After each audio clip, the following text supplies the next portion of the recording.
Ladies and gents, back at it again. No Name in the building. A little past the day. You know, we usually go live on Sundays, but yesterday was Father's Day.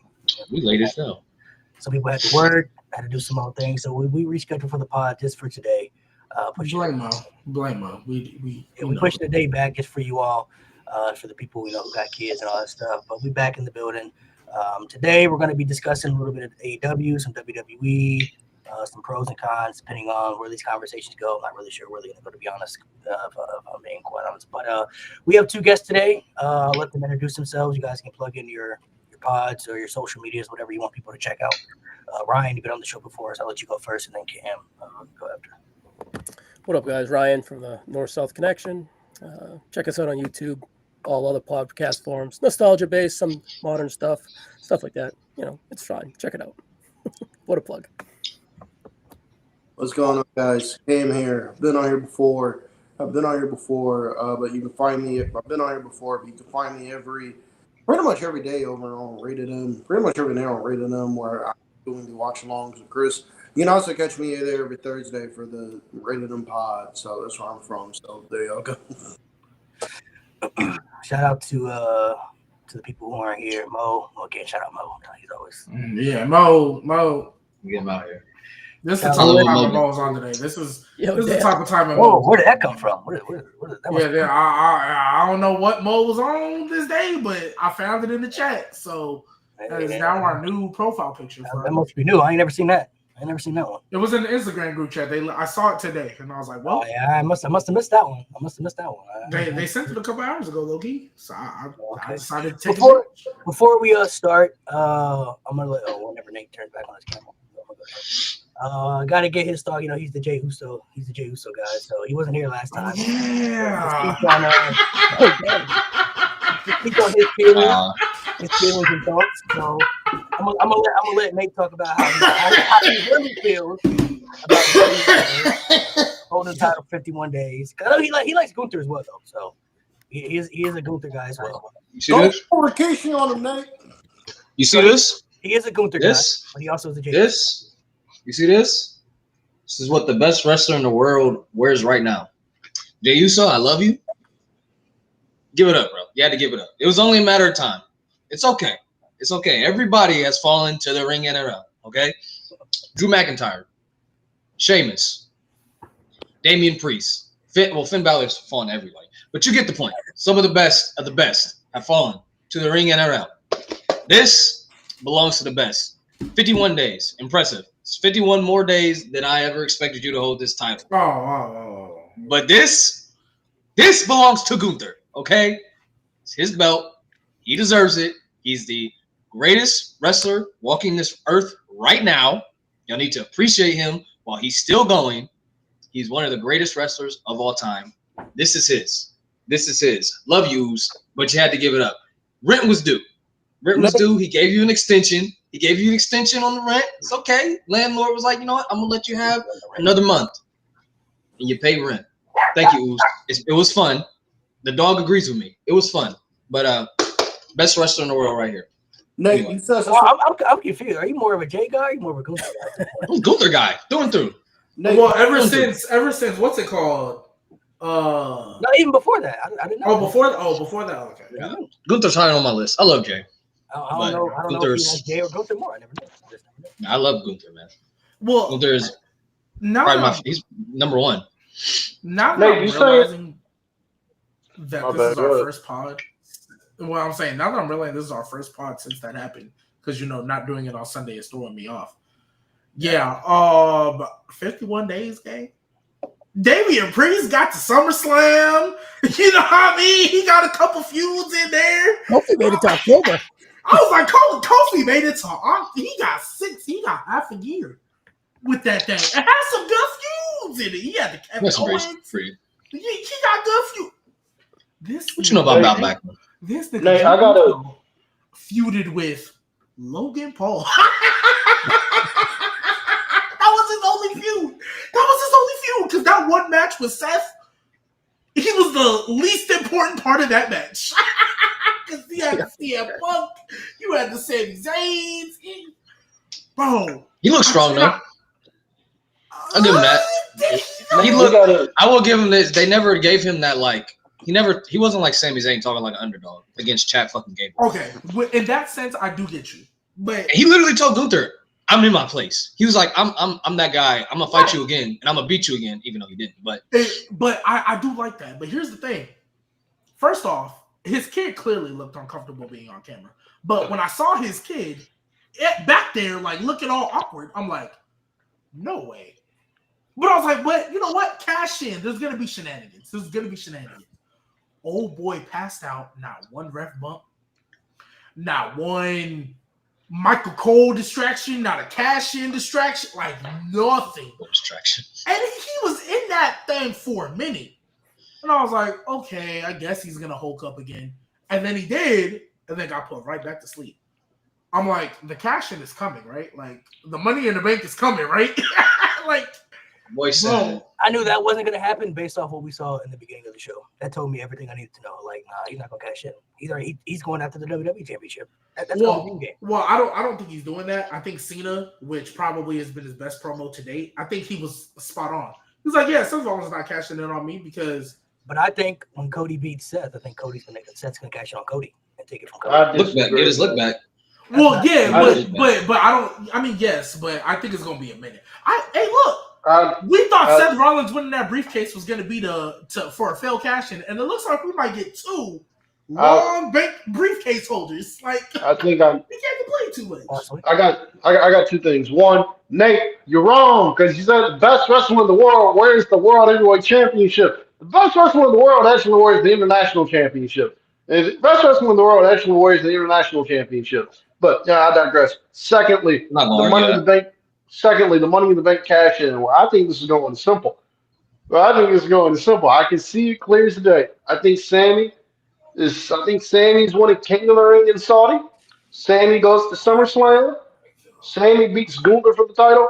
Seth cashes in. It's the Daniel Bryan story all over again. Seth wins the Rumble. Sammy wins the Rumble. Sammy wins the Rumble in Saudi, and it's Sammy and Seth at Mania. That's something for me. I gotta see it to believe it type thing. Like I think Sammy is a candidate to win, but I have to see it. I have to see Cody lose first before I definitively say Sami Zayn is going to win the King of the Ring. You know what I mean? Like that's one of the reasons I wasn't mad that they announced Jay in that filler spot, because some people wanted it to be Ilya, a surprise, whatever. But I'm like, genuinely though, did it really matter who's in that spot? Because I don't see that person getting past Cody Rhodes in the next round anyway. So it's like, whatever. If Ilya had won, I feel like people would have just been mad he lost to Cody Rhodes in the next round anyway. You know what I mean? If it had been somebody else, I just can't see, unless there's going to be some type of shenanigans we don't know about, unless somebody's going to come out and prevent Cody from winning. I don't know. But until I see Cody Rhodes out of the tournament, I can't see him losing to anybody in this tournament. So I don't really think it mattered that Jay was the last spot. I thought it was kind of obvious, but some people said it was a waste of a spot. But it's like, I don't think it really would have mattered, because even whoever that spot would have been would have moved on to the next round. But that's as far as it was going to get right there. That's what it would have would have been the end game right there. So that's just how I personally feel. I would have to see Cody not make it past the second round first. Now, if it gets down to Jay and Sammy, then that's interesting. I mean, that can go either way, if I'm being honest. That could go different directions. I'm not gonna lie, and I already have admitted multiple times that I am lower on Sami Zayn than everybody else. That IC title run for me just kind of put a sour taste in my mouth. So I'm not really with the whole Sami Zayn world title reign. But once I watched SmackDown, right? Because Monday Night Raw, I was like, okay, we think we know what's going on. Once I watched SmackDown, there is absolutely no way in hell they are not running Cody versus Randy at Saudi. I don't believe without a shadow of a doubt that Cody and Randy is the King of the Ring finals in Saudi, because when I look, and once they announced Jey Uso, it kind of became a little more clear. Jey Uso, you just lost the World Heavyweight title. You're not going to beat Cody, right? Sami Zayn, even though they don't put this nigga in wrestling matches unless it's main event, you're literally in a program with a guy that says you're not worthy of winning the world title. You're literally in a program with that guy. And what better way to prove him right than losing to Randy Orton? I'm sorry, Randy Orton. If Sami Zayn beat Randy Orton, bro, all right, cool, y'all got it. I don't believe that with a shadow of a doubt. I don't believe that at all. What does Sammy do at that show then if he's not competing? Because Sammy's going to be on the show because they're in Saudi. He's going to be on the show. So what is he doing on the show if he's not? Hey, what's up, my dog? Tag match. What's up, my dog? What's up, my dog? They are feuding with Braun Breaker and Braun Strowman tag match. I promise you that's what it is. Braun Strowman's crazy. Or a 6-man with LA Knight and Seth Rollins. That's that Braun Strowman. I was gonna say it's probably a 6-man. Braun Breaker and Braun Strowman. The plan is LA Knight is Man, at SummerSlam though, I can see that happening at SummerSlam's 2 nights. I think SummerSlam is LA Knight, Seth Rollins. Yeah, I think that's the one-on-one. I think that's the one. They're gonna get the 6-man out the way. The plan at Night of Champions is LA Knight and Seth. According to reports, like PW Stage has already said that LA Knight and Seth is the planned match of the show. Hey, what's good, my dog? We're running a tag team match, player. That's literally what they're doing. I don't believe for that a shadow of a doubt. Old boy is winning. Old boy is beating Randy Orton at all. Yeah, I gotta see it first. Yeah. I'm not saying it's impossible, but I'd have to see Cody not in the tournament at this point. That's the only way I can see going forward.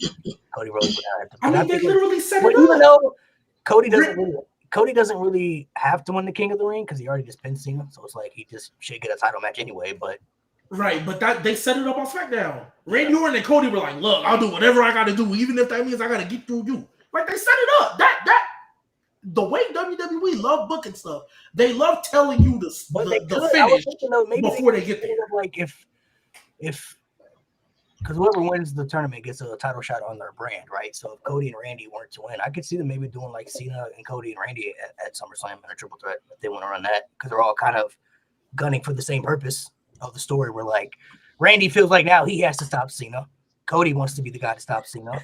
Cena's already beat both, so I could see them, interjecting it in that. Like if they weren't to win the tournament, they can make it a triple threat that way if they're going to do that. So and then also maybe or Jay go to fight the Gunther. You know what I mean? So. Also, it's hard for me to believe that WWE would give King and Queen of the Ring to 2 SmackDown people. I think they want to have one person from Raw win it and one person from SmackDown win it. It's hard. Oh yeah, I know the brand split don't. I know the brand split don't matter no more. I've been teaming the brand split since fucking last year, so I know it doesn't fucking matter anymore. But I can still see WWE being. But I still see WWE being like, we'll give it to a guy on Raw, we'll give it to a guy on SmackDown. Who do you see winning the SmackDown Queen of the Ring? Or who do you see winning the Queen of the Ring? Jay Cargill. See, I think it's going to be Stephanie. I was just about to say, I low-key think they running Roxanne and Stephanie. It's going to be one of those two, though. I low-key think they running Roxanne. I think Jade Cargill. I think Jade is the obvious one. I think Jade is the obvious one. I think they do. Naomi's going to cost her. I think they do Jade. I think they do Jade and Rock. I think they're doing Jade and Roxanne, obviously. I think Jade wins that. Looking at the four-way here tonight. Stephanie, I could see winning. Stephanie, I think will win. Stephanie, I think will win. This entire thing my entire bracket got fucked up because I thought Charlotte was winning. My whole ration was I thought Charlotte was gonna. Let me explain. My whole ration was I thought Charlotte was gonna win the 4-way on Friday. That would leave Asuka to win the 4-way in her return on. Monday. It's a fatal 4-way match. So Stephanie does not have to eat the pin. Asuka can pin either Raquel or Ivy Nile. They do Charlotte and Asuka, Jade and Roxanne in the semifinals. Jade advances, Charlotte advances, and we get Jade and Charlotte, which is a match that they obviously want to do. We get that in the finals with Jade winning. That is the direction I thought they were going. But Alexa fucked up my bracket. So I still think it's Jade winning. I could be wrong, but I still think it's Jade winning. I think Jade wins Queen of the Ring. They do Jade and Tiffany at SummerSlam, and that's where Naomi fucks over Jade Cargill. It's possible. Jade and Tiffany's kind of weird. Not gonna lie. It's a weird matchup. It is a weird matchup at this time, anyways. It doesn't feel right. I mean, I'm I guess against it. At SummerSlam, like SmackDown, okay. SummerSlam, and I think they'll work around it. But and Ryan, to your point, I think Triple H, granted she ain't done nothing since WrestleMania, I think he's salivating at Stephanie versus Io. I think he's salivating at that. I think he like shiny new toy. Right? Yeah, like bring me that money. Like I think he's salivating at that personally. They rolled that out right after WrestleMania 2 on Raw. Yeah, out of nowhere in the rematch. Yeah, I think that's what I mean. That's what I think. But you also got Evolution before that too, though. So and that could always. I think it was more likely the Evolution match because they got that. Either that or Io and Rhea Evolution. But how did you feel? Rhea getting her get back. Put your 2 cents on the Jey Uso. So how did you feel about the 51 days as champion? I think in the long run, him kind of getting the belt off him early will do him well, right? Like his fans don't have that backlash or rejection. He doesn't have the backlash or rejection, and probably it may, in a way, he kind of earned another shot down the road again. Because I don't think it was a bad 51-day run, right? And I think the plan to go kind of short like this. I was just surprised they went to Gunther right back like that, right? So yeah. I think in the long run, it's probably good for him. So he doesn't have that like stigma of Kofi, right? Like Kofi kind of had a stigma of they kept it on him too long. SmackDown was bad and so on and so forth. Raw didn't dip at all. He had a few pretty good matches out of the run, and his feud, like Jay said, was kind of Logan Paul, but that's whatever, right? He main evented a Saturday Night's Main Event with it. It was the highest rated Saturday Night's Main Event out of the 3 with him on top. So I definitely think there's some high points for him to kind of go full circle again and get the belt down the road as well. But, I don't think that the term was to go a year with Jey Uso. And I think a short term was kind of torture. Yeah, short term, I think was always. I'm shocked he went a year. I'm shocked he went.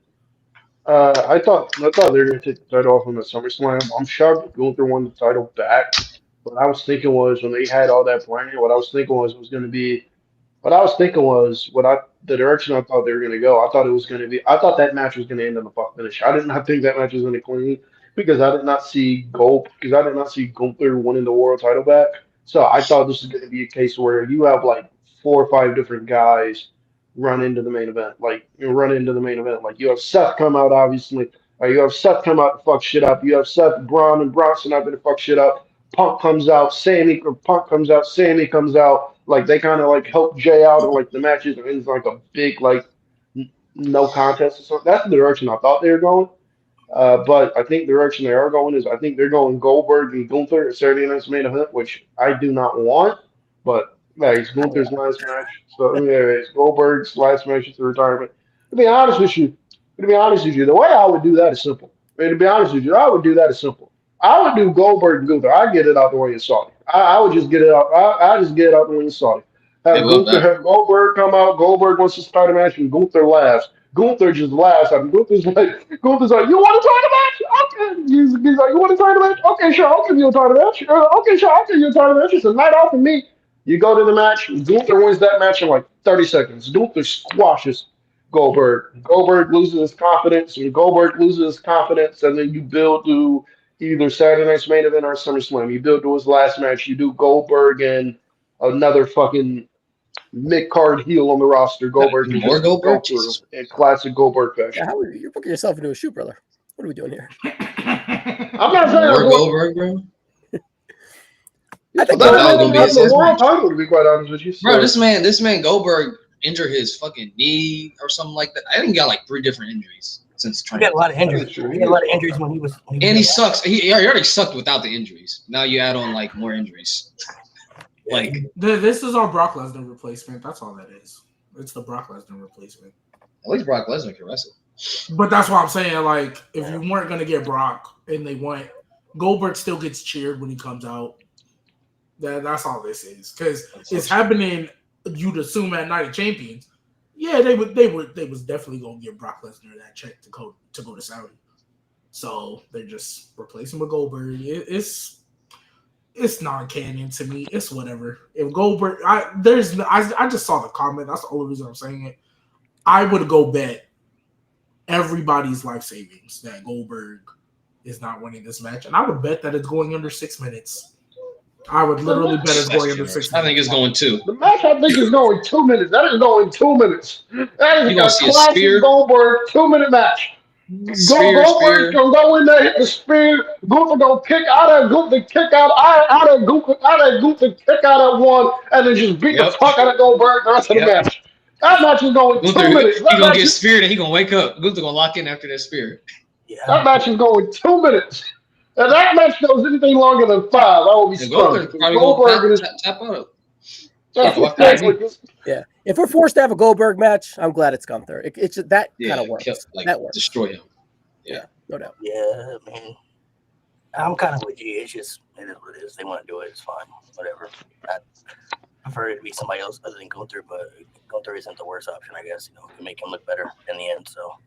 And I don't believe they gave Gunther the belt for the Goldberg match. I think the Goldberg match was the plan, and then Gunther happened to have the belt through the journey of it, right? So, well, I think I low-key think they was like, it's Night of Champions, even though there's probably going to be non-title matches on it. We don't want Gunther over there without the title. Like Jey Uso, this was cool. We're done. I wish they would have just let him open challenge every week as opposed to a pointless feud with Logan Paul. The tag match at Saturday Night Main Event was cool, but like I wish it would have just been like every week he was defending it. Like just let him do that. Honestly, it probably would have did better for him, but it is what it is. Yeah, I mean, I don't know. At least they struck while the iron was hot for Jey Uso. I mean, a lot of people didn't think he was going to even get a world championship, eventually. So they made up for it. And they did him justice. He had a nice world championship reign that could have been better, but at least he got the reign, opposed to like, you look at somebody like LA Knight. I don't know what they do with him, bro. Like he's in a good spot still, but it's like I don't know, bro. They keep waiting too long, bro. He gonna fall in that problem. I mean, Uso kind of took his spot away. They did the same thing with Jey Uso, though. I feel like they waited too long on Jey Uso. The only difference is I don't know if they're gonna do the same with LA Knight though. Like it may not work for him.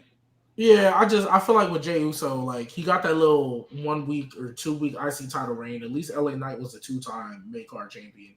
Because unfortunately, Cody, he was always going to hold that 365, right? So yeah, that was fine. But it's just I get people wanting LA Knight in that spot. I really, really do, right? And because we got Jey Uso in the spot, anything can happen. But unless they do a draft, I don't see LA Knight winning that Undisputed Championship. Get LA Knight 2 things going. LA Knight needs to go to Raw as soon as possible. LA Knight needs to be on the first flight to Raw as soon as possible. Yeah. Please get his ass off SmackDown. Secondly, I don't think they see LA Knight as a main event guy. That's why I don't think LA Knight's winning the title. The only reason I think Jey Uso got the world title is because of how over he is. It's because of how over he is. LA Knight is over. I'm not denying that. I don't think LA Knight is over. I don't think LA Knight is over on the level of Jey Uso, where it made sense to put the title on him, give him like a short run, and then it's like, all right, it's back to business. I don't think they see LA Knight as a main event guy. I think what they see LA Knight as is LA Knight. He's a guy who can be the number 2 babyface on either Raw or SmackDown. He's a guy who can be the number 2 babyface on either Raw or SmackDown.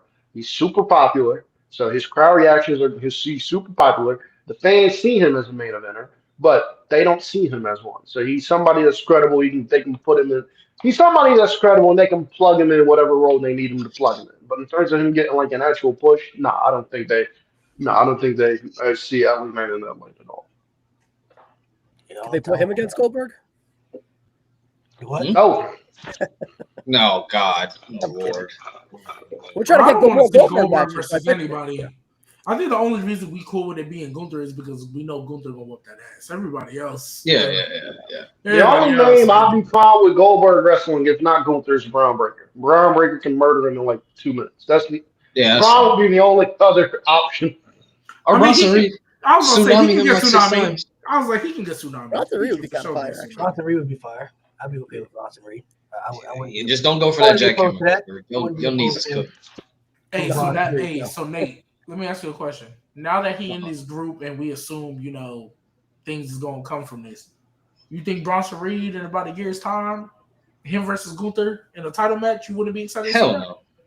I'll be excited, but I don't think it's happening. I don't think. No, I'm not saying no. I'm just saying. I'm gonna be real with y'all, man. I'm gonna be real with y'all. Bronson Reed be lucky if you get a SummerSlam main event. That nigga not main event.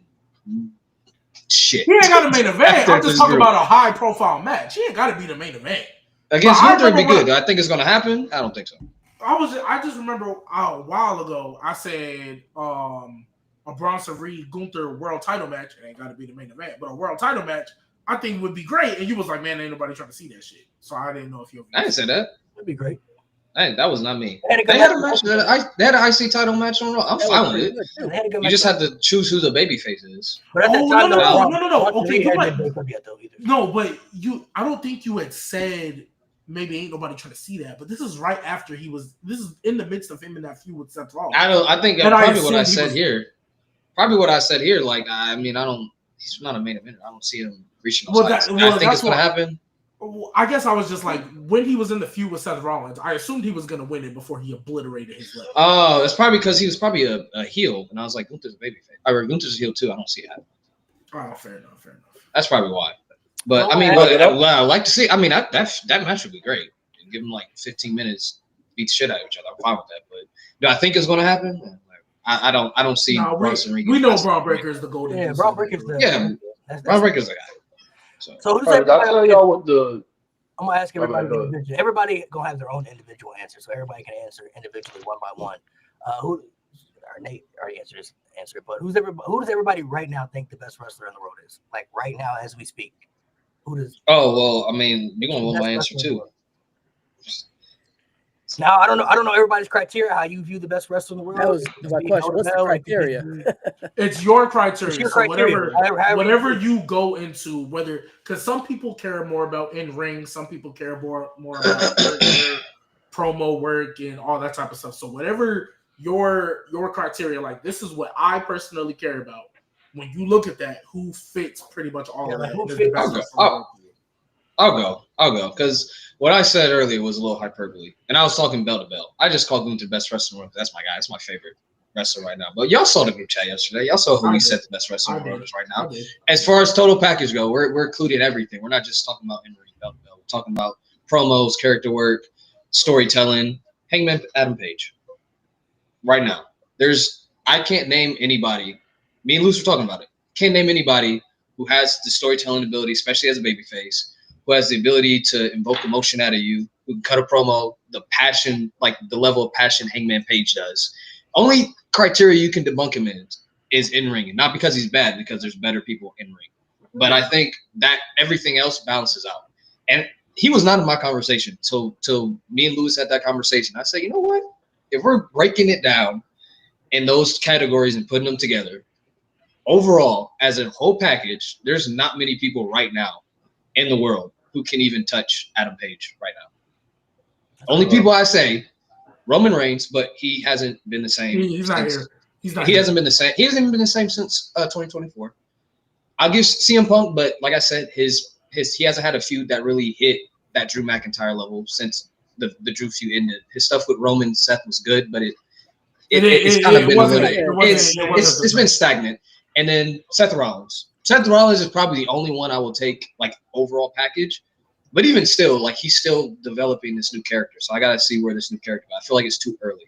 Yeah. And I think Hangman is better than Cody right now. Yes. Cody's peak. He's still in his peak, but I think last year. Yeah. He just got back. We got to see where. Yeah. And he just got back too. So. Right.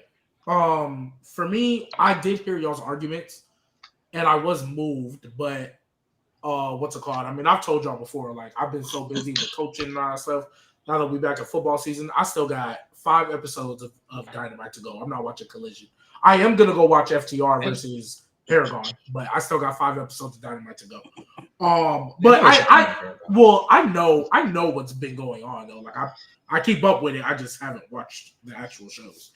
So that's the only reason why I'm not gonna put Hangman. But I've always loved what he was doing. I was very much an advocate that like I felt like low key if they wanted him to get the feud win over Swerve, I know why they gave it to Swerve, but I wouldn't have hated if they gave it to Adam Page. Like I damn wouldn't have hated, and he would have been justified. Like man broke into his house. Like oh god, yeah, that's crazy. Anyways, I'm not even acknowledging that. I'm still gonna give it to Gunther. And Nate, I know what you're gonna say because I heard you say it in the chat.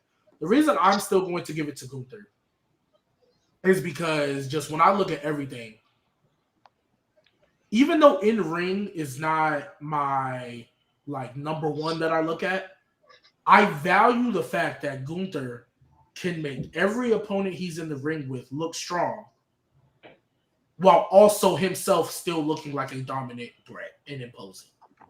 Like, that's a really hard thing to do, to have that perfect balance of I'm dominating you, I'm whooping your ass, but also, man, you gave me the fight of my life. And I think that's a really hard balance to do, and I think Gunther does it flawlessly. Even though he ain't been booked as well as he should have, and the title reign wasn't that great, it's not Gunther's fault.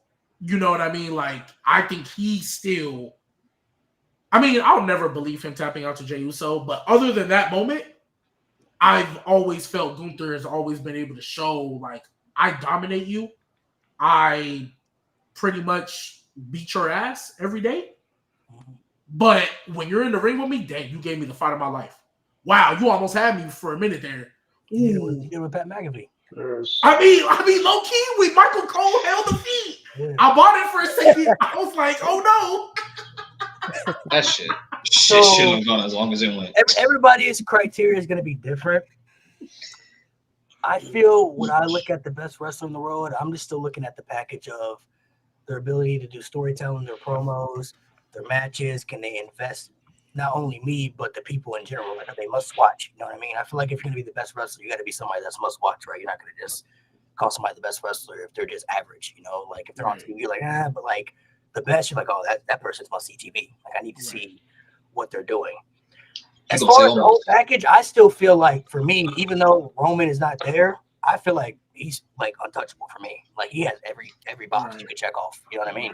But he's not around enough. You know what I mean, to be called the best anymore. But as far as the total package, I 100% still believe he has the total package over anybody. Like, I feel like he just has it mastered more than anybody when it comes to his storytelling, his crowd reaction. Like, he just knows how to do things that I feel like others just don't pick up on.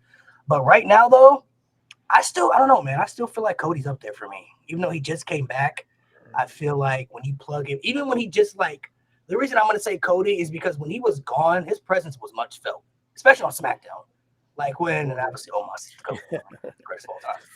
But I'm going to say Cody for me, too, just because when he was off the show, his presence was like really must felt to me. Like, I was like, they really need Cody on SmackDown. Like, it was, people can say what they want about not liking Cody and him being not a good champion. When he was not there for them couple of weeks, Ooh. I was like, he needs His to come back months. badly. They need him. Like, his presence is much felt in WWE. I think him just taking that little absence just showed how much more valuable he is to the product and how much more valuable he is to either the SmackDown brand, the Raw brand, or just whatever he's doing. You know what I mean? Like, he's extremely valuable to the brand.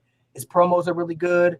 I think his storytelling is really good. He can have good matches. You know, I feel like with people you put him in the ring with, I would still say Cody is number one for me. Hangman's not a bad answer. Some might say Kenny Omega. Kenny Omega is also a great answer as well. Of course, you got Will Ospreay in the conversation. Gunther, they're all out there. But I think for me right now, I think Cody still has the total package. Checks off a lot of boxes for me personally, who I look at as the best wrestler in the world.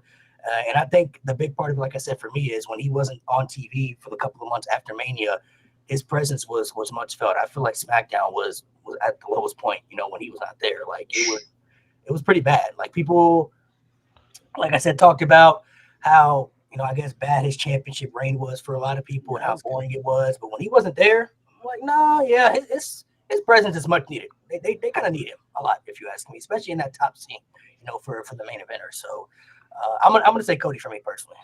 Ryan, who you got? All right, so I was marinating on it, and it's a few ways to look at it. I'm kind of going to talk it out as I think it out. So if I wanted to watch Run Wrestler every week, which the same style, the same presentation, and the same whatever, it's Gunther for me. Like, if I know that I'm going to have a Monday Night Raw match and it's going to be 10 to 15 to 20 minutes, give me Gunther, right? Because it'll be a different match, but it'll be the same match with a different opponent every time, right? But that's not a bad thing. That's a compliment. I don't want to come across as a bad thing. And then I want to look at CM Punk and being like, yeah, he's 50, 49, whatever he is. If he was put in the John Cena role right now, that John Cena role of the final year, the last champion, would just come across so much better and not lazy. So I want to give flowers to CM Punk in that aspect, because the landscape of 2025 presentation is extremely weird, because John Cena is our champion and he's like on a countdown to the end of the year, and you get me what you get me. Some will be matches, most of them won't, but we're going to get the same mundane promo every time. So, but if I put CM Punk in that category or that role, I think he would blow it out of the water. And then it's like, yeah, I agree with Cody and Roman. More Cody from an everyday standpoint, because I don't think that like Roman would necessarily be realistic from a week-to-week aspect, but Cody could definitely fill those Gunther's every week shoes that I was talking about.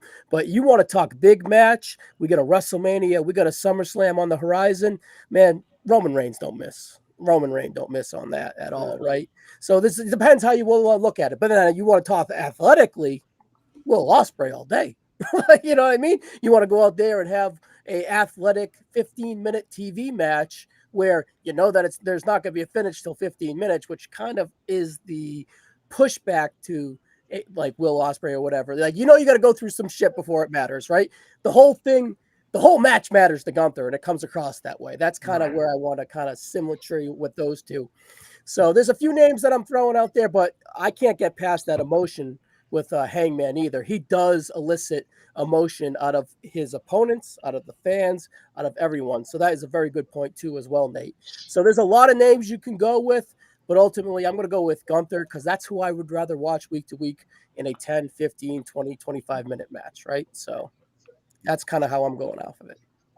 The category that I use to determine whether or not you're the best wrestler in the world, for me, one, I think match quality plays a very large role in it. I'm not saying that's the end all be all, but for me, it plays a very large role in it. Match quality for me. How excited am I when I see your matches announced for TV or on pay-per-view?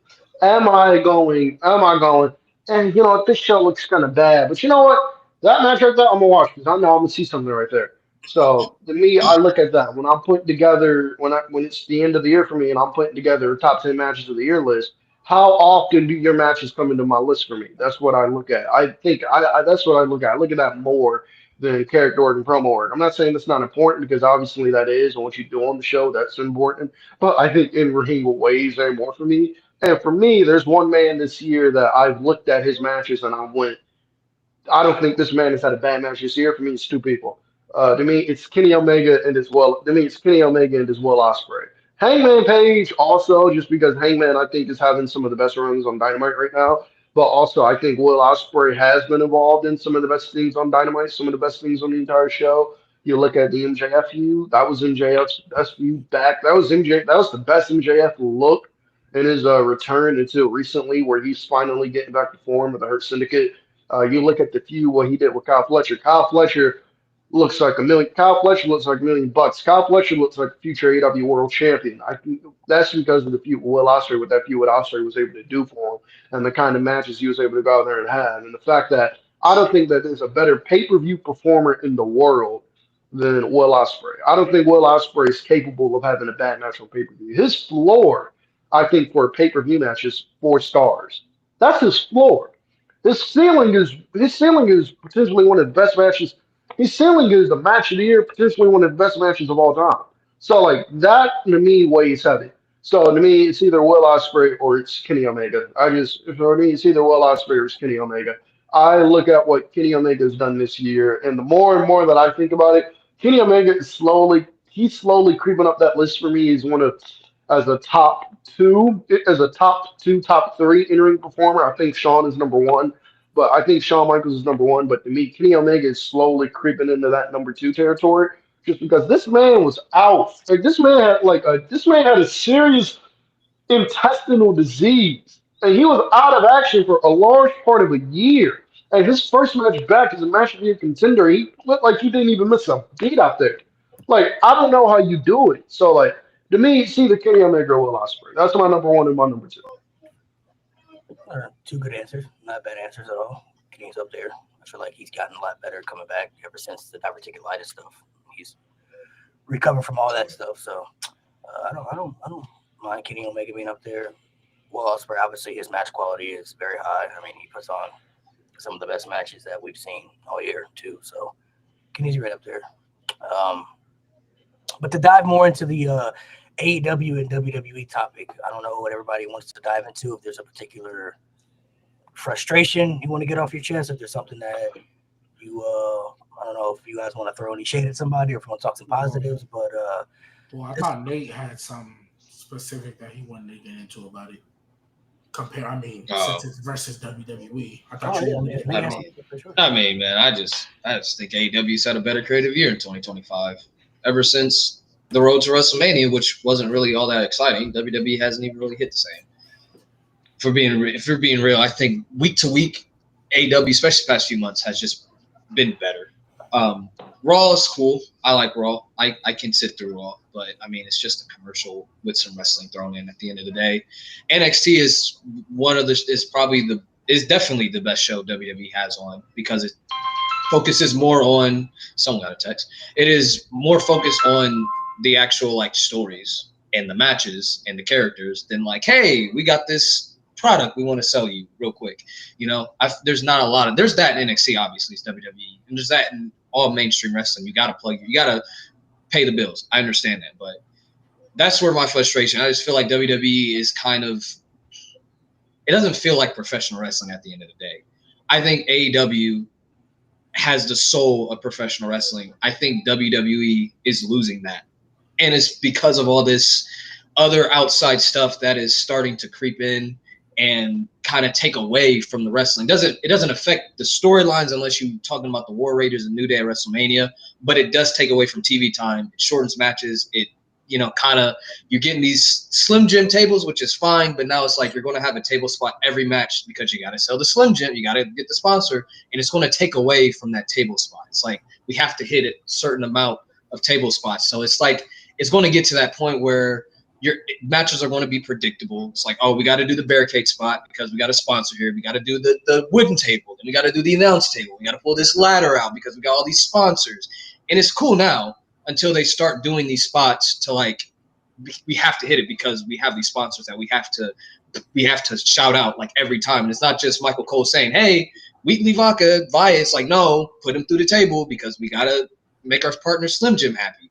And with AEW, like, yeah, people can complain, it's too much blood, it's too many near falls, matches go too long, but it's on the spirit of professional wrestling. They do it for the love of the game. WWE's doing it because they got to sell. They got to sell this product, which, again, right now is cool. It's fine. We're not having any issues with it. But what is it going to look like 6 months from now when every no disqualification match has to have this table spot and this barricade spot and that, like, because we have to sell a sponsor and it just gets repetitive and it gets boring. Whereas in AEW and in NXT as well, they're doing it just because it's the story. It's the story.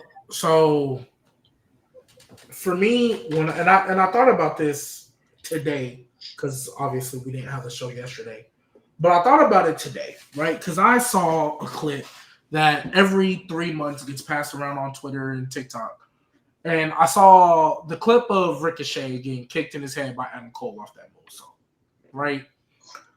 And I just started reminiscing about Black and Gold because, man, what a time. And then I really started thinking because I knew he was coming here today. I'm like, okay, sponsors aside, right? You could have 50,000 sponsors all over your ring. Me personally, I think people would care less if the product was better. We wouldn't care as much if the product was better, right? And this is not me saying, because people drag it, this is not me saying go back to the Vince era, because that was damn near unwatchable. And I really started thinking, I was like, why do we feel like this? Why do we feel like WWE is kind of slowly on the decline? And even though AEW is never going to surpass it, why AEW is kind of going up? And it hit me. I think what it is, Triple H got comfortable. Mm-hmm. And what I mean by that is that height that we got to at WrestleMania 40 was like, man, Cody's our new face. The reign is over. We had this, that, and the third. One of the greatest WrestleMania main events of all time. It's the Paul Levesque era. It's the Triple H era. Triple H, his best work is done when he's got a point to prove. When he took over NXT and that whole run, I genuinely feel was a point to prove to maybe Vince or these other people that, hey, I can make something good. I can do something. I can run this if I really wanted to. Right? And I can give people what they want. When he first took over the job, I think he had something to prove because he wanted to show that this is going to be much better than what it was under Vince. But now that we kind of all loved it and we was like, oh, yeah, cool, Triple H, thank you. He's gotten comfortable. He doesn't have the drive from what it feels like to show that he has something to prove. I think right now he's kind of like, well, I mean, look. WrestleMania. Yeah, WrestleMania is a prime example. Honestly, and that's where I was getting to because he's like, well, look, I done held off on Jey Uso so long and everybody was eating. Look at that. I made a new star. Look at this over here. Look, I just gave you one of the greatest main events in WrestleMania history with that triple threat. Oh, look. I gave you almost a really great night too, except for that main event. But hey, Cena's a 17-time world champion. It honestly just feels like when you like, just from an outside looking in, it's like you're kind of going through the motions almost. Whereas AEW, they've kind of referenced it in their promos as I've been watching back, but they keep talking about they're trying to get that feel back. They're trying to get that feel back, that 2021 feel where we were like, yo, these niggas can't miss. Right when they was bringing in the Danielsons and the Adam Coles and they had the Hangman story and all that. Say what you want about the Death Riders, but it's not a detriment to their show. That's not I still am enjoying every episode I'm catching up on. Right? I just feel like Triple H right now, like screw the sponsorship, screw TKO. I feel creative wise, it's almost like they're going through the motions. I think it's a couple of different things. One, I think they are just going through the motions. I think they are just going through the motions. I think a lot of the big angles that they've had planned out, that when I'm sure Triple H was playing out, or I'm like, okay, where's that? Okay, this is going to carry us through the summer and through the fall and through winter. I don't think some of those have been hits. I think some of those have been misses, like the John Cena heel turn. I don't necessarily think that's like the John Cena heel turn. I don't really think that's been all that good. And I don't really think that's been all that good. So I think that's been a miss on their end. So I think that's been a miss on their end. They don't like Triple H. Okay, Triple H. The reason why Triple H wanted the Seth Rollins faction around, and spoiler alert, if you guys did not know, the person who was in charge of the Seth Rollins story, that is Paul Heyman. Paul Heyman is in charge of that. Heyman is in charge of the entire Seth story. Heyman is in charge of that if y'all did not know. If y'all could not tell, Paul Heyman is right in that if y'all did not know. I think it's a mixture of, and then SmackDown is Road Dogg, and Road Dogg is awful. I think it's a mixture of Triple H, a lot of the creative stuff that he had planned coming after WrestleMania, not really hitting all that well. Outside of the Seth story, I don't think anything else he's playing so far has been all that good. I don't think it's been executed well. I think that's why WWE's kind of flat. I think there are some positives there, but I don't think there are that many positives. I don't really enjoy the shows as much as I once did. That's what I think the biggest issue is. I just think it's creative burnout, to be quite honest with you. And I'm not even trying to throw this at a shot at Triple H, but maybe somebody else. Maybe it's time to get a new voice and a new vision in there. We see TV shows. They'll have They'll have 2-3 seasons with the same writer and shit sitting This is great, and then another season after that. Damn, what the fuck was that season? They'll get a new vision in there. It's like, okay, so we're doing this now. I'm not trying to say Triple H is bad at his job. I'm just saying maybe it's time for a new vision. I don't know. Maybe it's time for a new vision of the product. Again, I'm not saying Triple H is bad. I'm just going, maybe it's time for a new vision. I don't know where the fuck that comes from, but maybe it's time. I wouldn't hit the panic button just yet. I'm not saying hit the panic button. I think you're saying like Triple H just take a couple months off. Switch it up for a season. Like how you would switch out a writer. Like, hey, take some time off. We're going to get someone else. Or at least take the at least give someone else more responsibility. I was about to say. I don't know if he wants to do it or not. Yeah, I don't know if he wants to do it or not. But he's writing. I don't know if he wants to do it or not. But the shit that you see with Seth Rollins, Braun Breaker, and Braun Strowman, that is all Paul Heyman. That is the brainchild of Paul Heyman. That is Paul Heyman doing what the fuck Heyman wants to do, and Triple H going, okay, I like that. Sure, we'll do that. That is all Paul Heyman. Maybe let Paul Heyman. Just like the rest of the show like a month or so. See how it goes.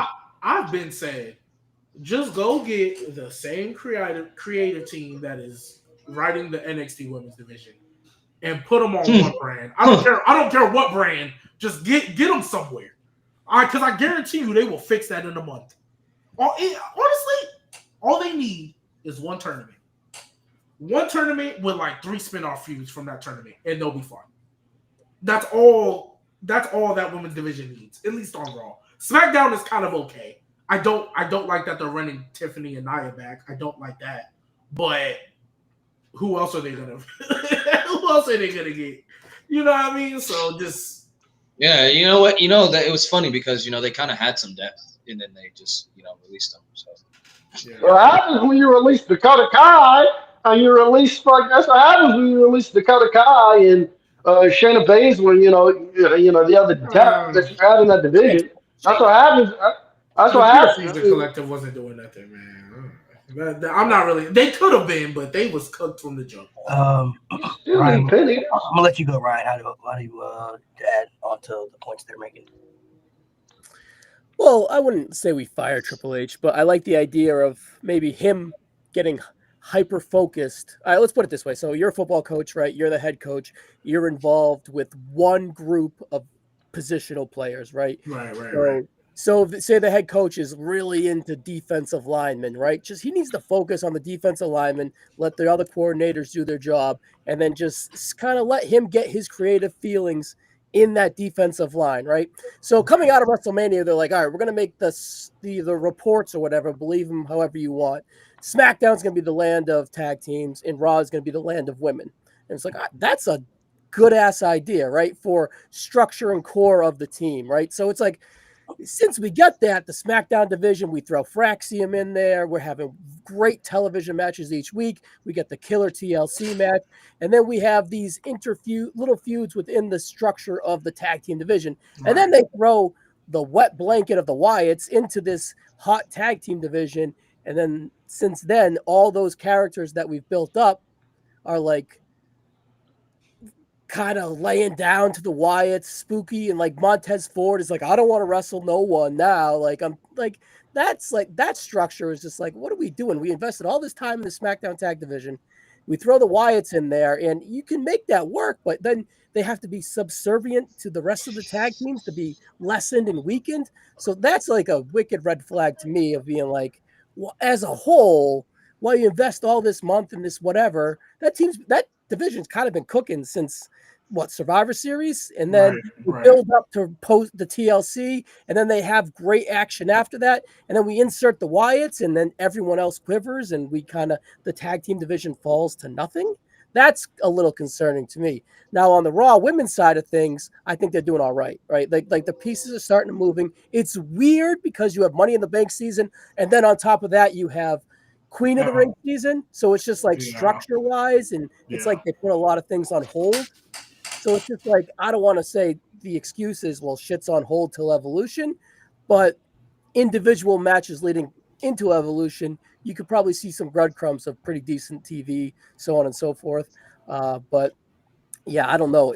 I would definitely be concerned from the SmackDown tag divisions type of thing. Like, this is going to be our focus, and then just kind of making it be nothing. And the Wyatts and all that work we did with those tag teams to build them up, and nothing with the Wyatts, and then they're all lessened than they were before the Wyatts got there. From that, it's just like, where is his thumb on the pulse of a lot of things, just to use an example. So maybe he does need to I forgot who said it, but maybe sharpen his pencil or sharpen his iron or get more focused on something to go full circle here, where I don't know. It just feels like maybe he's not in full focus or something. I think your analogy of coaching, and I appreciate that because I'm a coach, I think works perfect. I think right now he's the head coach that's trying to handle every single position group. Yeah. And I've been in situations where I've had to handle multiple position groups. That's not fun. We're gonna link up later. I coach ball too, so we're good. Yeah. Because having to worry about multiple positions sometimes it's just because coaches leave out of nowhere. Like that's a headache. That's very, very stressful. So I think that example you use is perfect. Right now, he can be the head coach. Focus on your side of the ball. Let your coordinators handle that, and just really lock in. The main event is yours. Yeah, whatever. Handle the main event. Yeah. What you do in the main event, that's you. Please go get that coordinator from NXT. Please. Well, that's what he's doing with Heyman. That's what he's doing with Heyman, at least for the Raw side. The Raw main event scene is all Paul Heyman. That's all. The Raw main event scene is all Paul Heyman. That is all Paul Heyman putting that together. It's Heyman going to Triple H and going. It's Heyman going to Triple H and going. This is what I want to do. This is how I want to advance my story. Triple H goes, okay. It's literally all Heyman. Like, I don't know if y'all know, but like that monster push Bronson Reed got last year, that was because of Paul Heyman. That was because of Heyman. They were struggling to find ways to get Bronson Reed over. And Paul Heyman was like, I'll tell you how you get him over. Paul Heyman was like, I'll tell you how you get him over. It was like, you have Bronson Reed go to the ring, you have Bronson Reed go to the ring, and you have him murder everybody. And if you do that, I guarantee you within 2 weeks he'll be the most over guy on the show. And Bronson Reed murdered everybody. And 2 weeks later, he was one of the most over acts on the show. So they're doing that. It's Heyman, so they're doing that. The Raw main event scene is Paul Heyman. The SmackDown main event scene, I don't know. They got some work to do over that. But the SmackDown main, I don't know. They got some work to do over that. But the Raw main event scene, that's Paul Heyman. That is literally all Paul Heyman. Yeah, I've always watched wrestling, I think, a little differently than most of my friends I grew up with and other people. Like, there's gonna be good and bad. You gotta understand that not everything you watch you're gonna like. You know what I mean? And I think a lot of people also have a lot of nostalgia for the eras they're from, because you'll see a lot of people gaslight their era, whether it's the Attitude Era or the Ruthless Aggression Era. But it's like, no, that was good though. You know what I mean? Like, I grew up in that time frame. There were some bad things in that era too. Like, it wasn't all peaches and cream. Like, I watched some great stuff in that era, but then I also watched the Great Khali as the World Heavyweight Champion. Last, you know what I mean? Like, that wasn't a good time. Like, you go back and look at the Attitude Era, a lot of great things in the Attitude Era, but then we watched, Choppy Choppy Yo Pee Pee. Like, that wasn't good. Last, you know what I mean? Hey, young give birth to a hand. Yeah, like there's some bad things in every era, but can you produce more good quality? I think as fans is what we're looking at. When it's noticeable that there's more bad than good, that's when it becomes a problem. We always talk about 2018, 2019. The reason we always destroy that era is because the noticeability of the more bad and good was starting to outweigh. You're looking at the product and like, bro, there's very few things on this show that are really good quality right now. Like, besides NXT, which was carrying, heavily, like LeBron in 2018, this show has a lot of bad on it that you could point out. Like, a lot of bad storylines, a lot of bad matches, a lot of bad character development, a lot of burial of characters that we thought had potential to really be moved up to the next level. Like, it just was outweighing where you're looking at it. It's just like, it's becoming unbearable to watch. I don't think WWE's in that particular territory right now. I get some people don't like the TKO aspect of the brand deals and the logos on tables and on, the ring and stuff like that. I don't really care too much about that. It's just a logo at the end of the day to me. They're getting paid for it. Like, if it becomes an issue, like Nate said later down the road, where you got to do certain spots for the brand deals, and I'm like, okay, then you're stretching it. But I don't care how many logos you have in the ring, as long as you're producing good stuff. Put 1,000 logos on the ring for all I care. I'm not gonna be distracted watching a match that's really good just because there's a Prime logo in the middle of the ring. You know what I mean? Like, I feel like right now, WWE's at a weird stage. We talked about it last week, but this year creatively is Triple H's worst on the main roster. But even at his worst, still not as bad as what I saw Vince do in the 2018-2019. No doubt. Oh, no, it's not bad. Oh, no, it's not bad. I'm just saying from what other people's perspectives are. Like, Yeah, I some feel people like when you go through a bad vortex with WWE's booking, because you're always going to have a good and bad vortex, even with AEW. When you go through a bad vortex of bad booking, then fans like the outrage, oh, this is the worst it's ever been, and this is all terrible. It's like, bro, relax. It is a bad vortex. Yes, you're going to go through that times, but stop trying to compare it to other bad vortexes that were clearly worse than what we're going through right now. Wrestling right now is in a very good spot. It's in a very good spot right now. You may not enjoy every single thing, but it's in a very good spot. You know, like I feel like as fans, and we can always be guilty of this ourselves. I feel like as fans, we have to find ways to just enjoy it more. You know what I mean? Like we got to understand not everybody's going to get pushed they don't like. If you didn't like Jey Uso, okay, Jey Uso wasn't your cup of tea, but you got to understand why he gets pushed. He's over. That's why he's getting the push. Like he's got the crowd reaction. You hear it every single week. You can't deny it. You can talk about it on the internet all you want, but the Marinas go crazy for this nigga every single week. It happens every place they go to. So that's why he's getting those opportunities, because he's consistently over with the audience. And there are people out there who want to see Jey Uso get pushed. We've had many debates where we made clips about John Cena, about being the GOAT and stuff, and some people disagreeing because he got booed for half his prime, right? Which is true. But I'm like, bro, y'all also had to remember there's another portion of the audience that did like him, though. Like he impacted a whole generation. That does exist. Like he just wasn't getting booed and nobody was like, oh, I don't like John Cena. He had a whole impact on a whole generation of people. I always use the Make-A-Wish thing as an example. This guy got more Make-A-Wishes than anybody. We're talking not even just WWE, we're talking any celebrity, bro. If that doesn't tell you about the impact that he had on an entire generation of people, I don't know what will. Like, yeah, there was half the people that were booing him. There's also a lot of people that wanted to be just like him too. So that there are people out there like that. So for people who are going to get opportunities, you know, some people may not like those superstars, but you also got to understand why you may not, you know, like them, but you also got to understand why they're getting the opportunity. I think some people are just blinded sometimes because they don't personally like those people. But, you know, I understand that there's going to be people that I don't want to see get pushed, or I may not care for it, but it's going to happen. You know, like I can't control that. Doesn't mean that some of my favorites won't get pushed either. What you just said about Jey Uso and why he's getting pushed is the exact reaction I have to AEW fans. And AEW fans are when AEW fans ask why does Tony Khan want to put the championship on Darby Allin so bad? I'm like, I wouldn't do it personally. I wouldn't do it personally. Hangman would go right into Texas and end all this shit. And then all this shit. Fuck Darby Allin. Fuck Darby. That's how I feel. But people wondering why Tony Khan wants to put the title on Darby Allin. I tell them the same thing you're saying. It's a very obvious reason. Whenever you go to AEW, go to an AEW show. Go to an AEW show, whether that be Dynamite or Collision. You're guaranteed to see a lot of kids there. A lot of kids there dressed up as two people: Darby Allin and Orange Cassidy. I went to WrestleCade back in December. Darby Allin had a line out the door to meet him. It was literally a 4-hour wait. There's a 4-hour wait time to meet Darby. I didn't wait in the fucking line. I'm not waiting 4 hours. Fuck you. But it was a 4 fucking hour wait time to meet Darby Allin. Like that is how popular.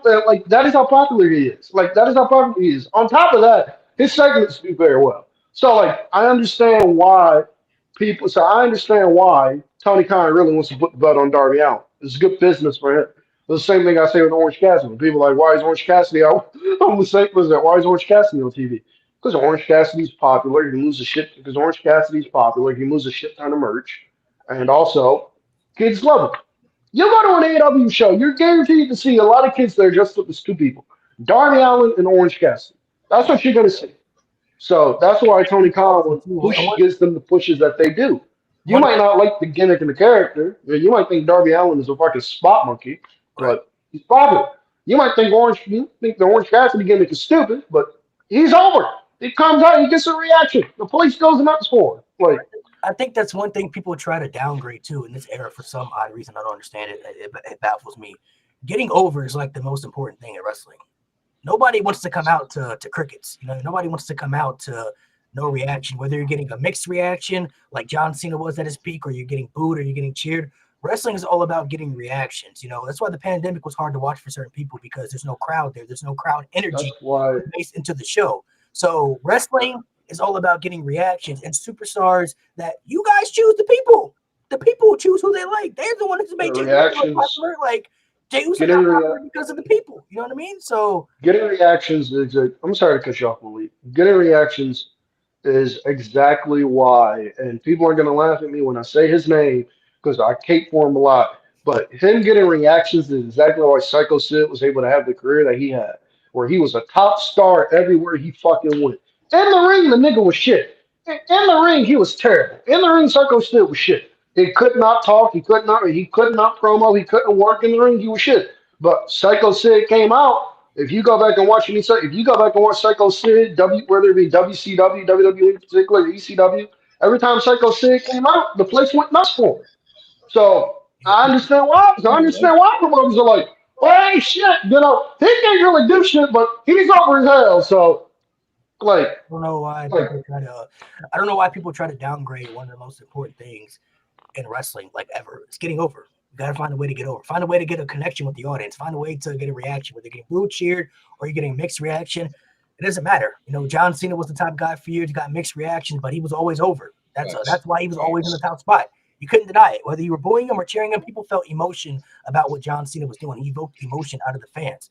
Everybody finds a way to try to get over, but it doesn't work for everybody. But there are certain superstars who are going to get opportunities that are undeniable, like Daniel Bryan, Jey Uso, like guys like Jeff Hardy. Those guys got over organically. You know what I mean? Because people appealed to those type of wrestlers. They were people that, were wrestling their styles, or maybe it's because of their charisma or whatever they were doing because of a catchphrase. It didn't matter. Like, the audience found a way to connect with those people, and they gravitated towards those people because they felt they could vicariously live through those type of individuals. They got over organically, and the WWE couldn't deny it at one point. The WrestleMania, the Yeet movement, Jeff Hardy's, peak, they say bigger than Obama. Like, at one point, you know what I mean? Like, these people become so big, you can't deny it. So they're getting those opportunities because of how popular they are, and people want to see those opportunities given to those individuals. So I don't know why people try to downgrade the concept of getting over, or however they got over. It doesn't matter how you get over. You get a reaction. Go out there and find a way to be popular. You look at Zelina Vega. I think she's a really good wrestler, but she ain't got no reaction. And she's been a champ for how many weeks now? People try to, use WrestleMania pretty much week after, right? People were trying to use the excuse, well, her theme song changed. Well, her theme song been the same for a while now. People got to know about now. She's still not getting a reaction. You know what I mean? Like, she doesn't have a connection with the audience. You know what I mean? So, like, she's not over. She doesn't mean that she's a terrible wrestler. Doesn't mean that she's not good. She just doesn't have a connection with the audience to make people appeal enough to care about what she's doing, opposed to other people like Karrion Kross who can't even get TV time, real TV time. This man got over organically just doing backstage promos, just cutting promos on the internet. Now he's over shit. And he still can't even get a match in the ring. He still can't even get an in-ring segment. He still can't even get a storyline. This man getting the biggest reactions on main event since the first episode. Like, it's like he's being punished for getting over, and which is we've seen wrestlers in the past who talk about they got punished for getting over organically because they weren't supposed to. You know what I mean? But it's like, you would think that would be something you want. Like, he found a way to get over it and do something with him. You know what I mean? He can't even get real proper television time on TV. But Zelina Vega is the United States Women's Champion who barely gets reactions. You know what I mean? So it's a weird concept of weird balance. Julia. Jesus, I forgot that was a feud. I was confused. I was like, what? Julia. When did I sign a contract? I think part of that's probably gonna be the evolution. I think part of the reason why, and I said this on Rated On, I think part of the reason why people like Zelina Vega, why Zelina Vega, why DIY, like the Machine Guns, like Carmelo Hayes, why they're not getting a lot of crowd reactions. As corny as it may sound, I literally think it's just because they're on SmackDown. Because SmackDown for a while was a terrible show. So SmackDown for a while was a terrible show. Yeah. And like, outside of a few exceptions, I genuinely think if I'm an NXT call up, SmackDown is the one show I do not want to go to because I don't think I have a chance of hell like getting over. Like, let's go. Like, I'm watching fucking like a lot of the crowds are dead, so it's 3-hour shows. And by the time they get to see a lot of these people, they're exhausted by most of it. Like, I remember when Fraxium had a match on SmackDown. It took these people till like the 17th flip for them to react. It took them to like the 17th flip to be like, yay. Like, the fuck? I'm like, the fuck? I'm like, the fuck is this? Like, Fraxium was up there wrestling their asses off. And y'all sitting on y'all fucking hands. I think it's because the crowd is so fucking terrible. I think the crowd on SmackDown is so fucking terrible. Because the show, the past 2 weeks have been good. Outside of that, SmackDown is not a good show. I literally think that's part of the reason why a lot of these guys aren't over. I think if you take I don't think it's a coincidence at all that Damian Priest was getting white hot reactions on Raw. Damian Priest come out, place it go nuts. He's on SmackDown. He's still getting good reactions, but they're nowhere near the same. I don't think that's a coincidence at all. I think it's because he's on SmackDown. I think if you move somebody like Carmelo Hayes over to Raw, he'd be a lot more over. I think if you move somebody like Zelina Vega over to Raw, Zelina Vega wasn't getting that much reaction on Raw anyway, but she was getting a lot better reactions than what she's getting now. I think Zelina would be fine. I think Melo badly needs to change the scenery. I think Melo would be fine on Raw. Like that's what I think it is. Outside of like the top names, I think a lot of the reason why they're not getting over is just because of how bad of a show SmackDown is. So let me ask everybody this, and everybody can touch on this. Do you think WWE is fumbling Carmelo Hayes right now? That's what some people think. Yes. That's what people think. I just made a video about this, but I'll let Ryan go first. So I didn't. Your question is what on Carmelo Hayes? Are they fumbling Carmelo? Some people feel like they're fumbling Carmelo Hayes right now by not utilizing him. He's losing a lot of matches, putting people over. He's been on the main roster for over a year now, and there's other people that came up to the main roster with him, like Tiffany and Braun Breaker, and they've already gotten better spots and better opportunities. Some people even think it's a racial thing. So depending on who you ask, Triple H don't like black people apparently. For some. I mean, all right. So do I think they're fumbling them? Not necessarily. Like my whole realization of kind of is Triple H fumbling, so to speak. Like I'll kind of use Carmelo to kind of go full circle with that. So I think Triple H does a good job of like putting building blocks on stories and wrestlers. Like, all right, so we want Carmelo Hayes to wrestle Andrade at SummerSlam, right? Well, I think the in-between stuff he's kind of struggling with, and he comes across right now as kind of boring and out of touch, or however we want to put it, right? So it's like, I think he has a good feel for outlook, but it's the week-to-week where filling in the outlook is kind of like, that's where doesn't have his thumb on the pulse like you all talked about earlier. But with Carmelo Hayes, he just won the Andre. They gave him the cool medallion thing. They put him with the Miz for something. Right? What? I'm not sure. He's definitely has a plan. What? I'm not sure. Perhaps he is the next United States champion, and it's not his time. But SmackDown's 3 hours. Make that week-to-week more compelling. Make that week-to-week better for Carmelo Hayes. Give him promo time backstage with the Miz. Give him promo time without the Miz. Like, just focus on Carmelo to get him ready for that ICE or US title if the job is to get Carmelo to that US title, instead of having Carmelo fumbled to the US title and then they pick up the ball and be like, well, we ran the play, but we just fumbled 3 times, lateraled, but we scored, right? It's like, you know what I'm saying? Like, I'm not gonna lie. That was like a great explanation of Carmelo Hayes, because I don't think he's fumbled at all.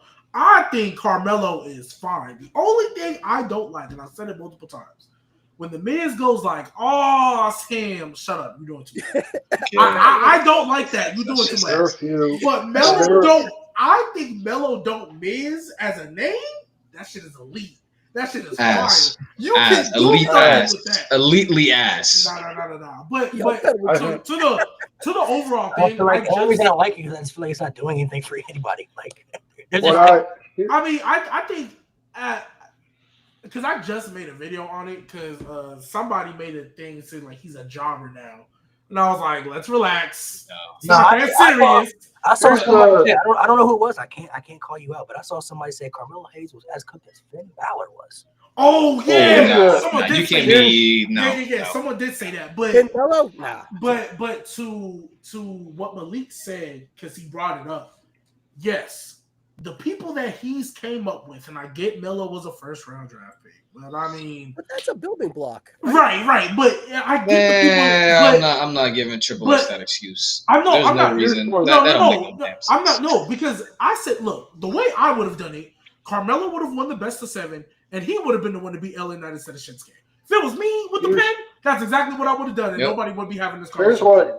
Even if you wanted to give it back to LA Knight. But what I will say, to the point of all his contemporaries, look, when he came up with Braun Breaker, we all knew Carmelo don't have the stature to just go be dominating people. Braun Breaker was always going to hit the ground running first. I'm not really tripping about Braun.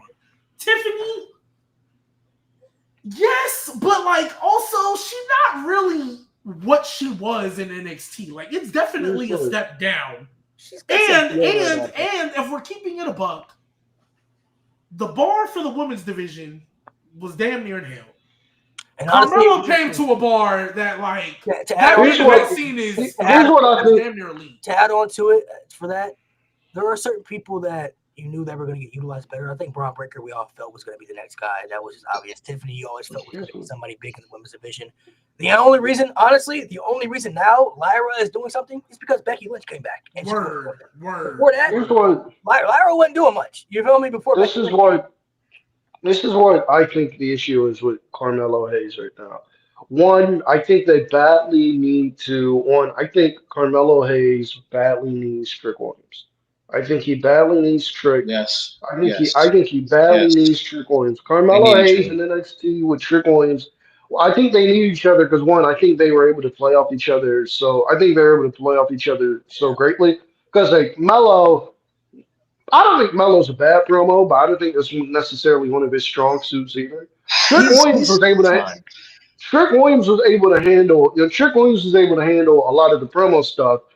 Trick Williams was able to handle a lot of the promo stuff, and Melo was able to come in, and Melo was able to. If this makes sense, Melo was able to come in, and he was able to act like, okay, you got like Trick, you got Trick in there cutting the promo. Melo was able to come in, and he was able to act like the street kind of like slang terms to it, if that makes sense. Like I remember the feud he had with Cameron Grimes. He was on TV talking about he gonna get it back in blood. I remember he was on TV talking about he gonna get his North American championship back. He gonna get it back in blood. Like I remember doing that. I remember Melo in NXT. I remember promo and Melo was the in-ring guy. Like Melo made exactly. I think that's why they worked so well together. I think them breaking up was a massive mistake. And also with Melo, one, if you tell the audience that a guy's a loser a certain amount of time, they gonna start to believe he's a loser. If you keep telling people, hey, they gotta be very careful they don't fall into this with LA Knight territory. If you keep telling people, hey, this guy's a loser, he can't get the job done when it counts, they gonna start to believe. Hey, what the fuck am I cheering for you, man? I'm not saying he's Finn Balor territory. I'm not saying he's Finn Balor territory because Melo, he's also like you look at the people who Melo's losing to. He's losing to Cody. Okay, he's losing to Cody. Okay, I understand. He's losing to Randy Orton. Okay, I understand that. He's gonna get the RKO. He's losing to. You look at the names he's losing against. I don't think that's an issue. If Melo was on TV losing to fucking Akira Tozawa, if he was on TV losing to fucking Austin Theory, fucking Finn Balor. I love him. Fucking Dragon Lee. Then I say, okay, yeah, we got. That's why I think he's fine because the losses he is taking. I mean, other than like I said, he should have been the one to beat LA Knight instead of Shinsuke. Like, and even if you wanted to give it back to LA Knight, that's the only misstep I've genuinely felt they made with Melo, right?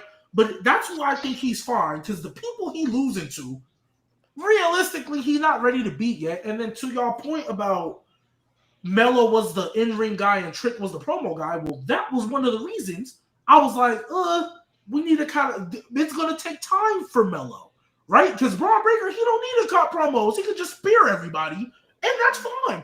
The main roster crowd is going to gravitate more towards that as opposed to a cocky, I think Melo's 6 foot, if that? Yeah. Right, Braun, 6 foot, yeah, Braun, Braun on the main roster to that. Yeah, Braun on the main roster is fine because if it's one thing you can do, because if it's one thing in wrestling that's almost guaranteed to get over, it's a guy who's built like a brick shit house going in there just kicking ass. That is almost always guaranteed to get over. I don't give a fuck how shitty of a wrestler you are. If you are fucking, I don't give a fuck how shitty of a wrestler you are. If you are built like a brick shit house, like you look like you are a walking advertisement for steroids, and you go in the ring and you destroy people, that is guaranteed to get people over. And I know this for a fact because it worked for Ryback. Ryback can say a word. Ryback is coming out whooping ass. And Ryback is coming out and whooping ass in about 30 seconds. He'd do his shit, leave. A couple months later, oh shit, this dude's over. Because he looks like he can fucking kill you. He's gonna go in there, he's gonna beat the hell out of you, and he's gonna leave. Like that's one thing in wrestling that's always guaranteed to work. That's why I think a guy like Oba Femi on the main roster is going to be just fine. Because they're going to present Oba like a killer. Oba's going to go in there and just murder people, and it's not going to take long for Oba Femi to be over. It's not going to take. It's going to take Braun Breaker long to get over it. It's going to take Braun Breaker long to get over either. Because Braun's a big guy who can go in there and beat the hell out of people. If you are a big guy, you can always get over by going in there and beating the fuck out of people, by just destroying people. Bronson Reed, Braun Strowman, Braun Breaker, like. Well, you've seen it time and time again in wrestling. If you're a big guy, you can just go in there and beat the fuck out of people and get over. I mean, honestly, that ain't guaranteed because I'm not gonna lie, I ain't the biggest fan of Powerhouse Hobbs and Wardlow, and that's all they do.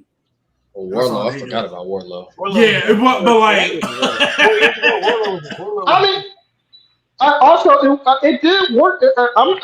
You're not being a fan of it, it's fine. But when it came tonight, it did work with Wardlow. Wardlow powerbombing people is what got Wardlow powerbombing people. Wardlow powerbombing people and looking like a dude that can kill you is what got him over. And then he won that title. Oh shit! After that, Powerhouse Hobbs. Let's keep it a bean, right? Let's keep it a bean, right? You look at the Hurt Syndicate. What did the Hurt Syndicate do when they come out? Hurt Syndicate, they come out, right? And they come out. They got the theme song. Yeah, they got the theme song, but literally, they hurt people. They go in there, they beat the fuck out of people, and people are like, "Oh shit!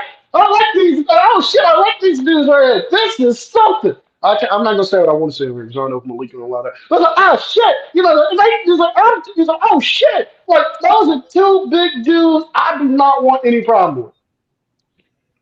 I think the only thing that has upset me about Melo's booking is really two things. That I feel like he should have been in the Money in the Bank. I think that was a good spot for him. Or they get Andrade over him. And two, honestly, they could have found something for him to do in WrestleMania. I think it was kind of crazy that he went on the show. Like the Battle Royal was cool. Yeah, WrestleMania was definitely a bad Mania. You feel me? Like, damn. Honestly, you know what they could have done? Real talk, because again, we saw what that show was. You just go to night one, take out half of the matches. I would have loved for you to give Carmelo and Andrade 20 minutes. Since y'all didn't finish the best of 7 like you were supposed to, and it ended in a tie, I would have loved to see you give them 20 minutes and finish that off. Like, real talk. Like, I would have loved, like, because look, other than the opening and the main event, all that stuff that happened on that show could have been on Raw or SmackDown. Yeah. Everything could have been on Raw or SmackDown. So why not? Like, honestly, there's so many things I would change about night one. So many things. So mid, bro. Other than the main event, and obviously Jey Uso, he won the Rumble. Like, that was gonna happen. But like, I don't know why people. I don't know, man. Like Melo's in a weird spot. I don't think he's in a bad spot, but I don't know, man. People trying to use the whole race card stuff just because he's not winning or he's not getting pushed. It's like, mind you. I mean, this is the hard truth. This is the hard truth that people don't want to accept. On the main roster, what black person, male, is going to be in the main event? Like, let's just be real. That's the hard truth. Nobody wants to talk. There isn't one for the men. For the men, there isn't one. For the men, and that's the thing. They always target the men. The thing was, there hasn't. Oh my god, it was so stupid. It was so specific. You could tell it was rage bait. It was male wrestlers haven't had a singles match on pay-per-view.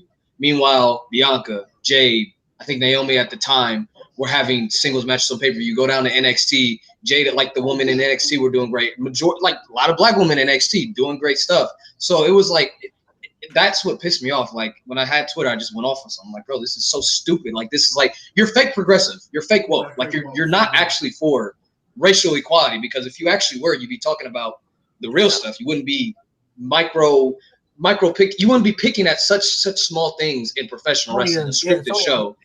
When realistically, if you look at the main roster, what black male is going to be in a position to be in the main event right now?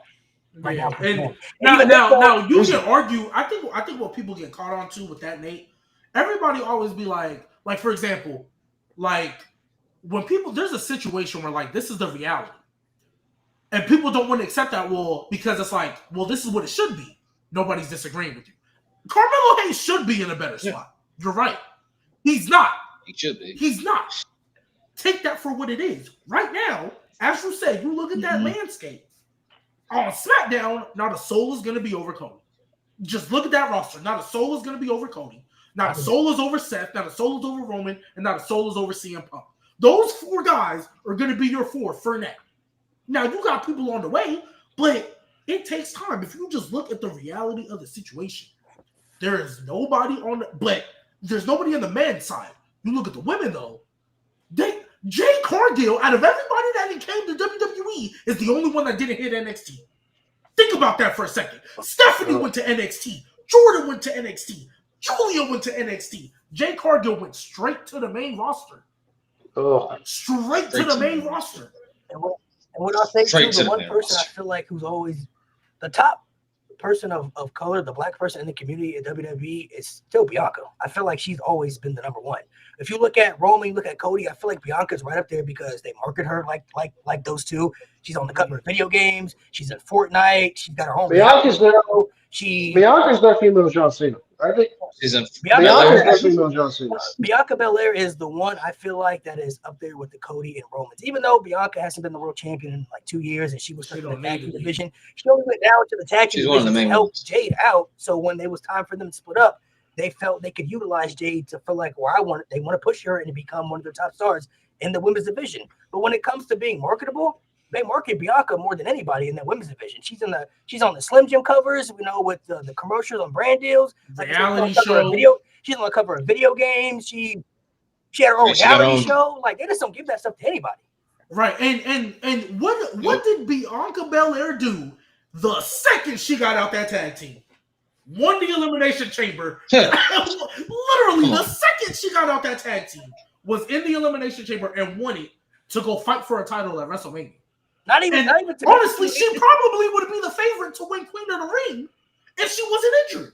And it goes back before. They've always treated Bianca that way. How many people do you know main event their very first WrestleMania ever? Like the first WrestleMania you're in the main event. They don't give that to anybody. Well, she's the first women's champion in the history of the company. Yeah. Main roster to be clear. Main show. She was on kickoff. Yeah, but like the main, like her first big high profile match, she was in the main event of WrestleMania, longest reigning women's champion in the history of the company. Like they've always treated her like a superstar. You know what I mean? Like they've treated her like Cam said.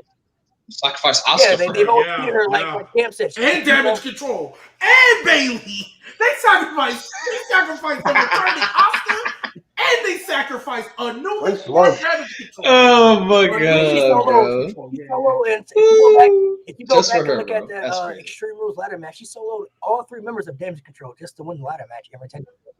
But we was calling her the female John Cena. I think she is the female John Cena. That's how they view her.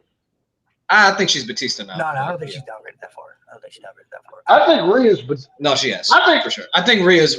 I think Rhea's Batista. I think they view Rhea as Batista. I think that. No, the way I broke it down is because Batista, he broke out first before Cena. Like before Cena, he was getting that push to be the guy to face Triple H, to dethrone Triple H. He was on the main show, and then in 2005, once they both won their titles, the position switched, and as you see, Bianca got the start first, and Rhea she still got the win, she still got the title, but then like she was always a number 2 to Bianca, but now since Triple H took over, Rhea has taken over, so I think she's in that.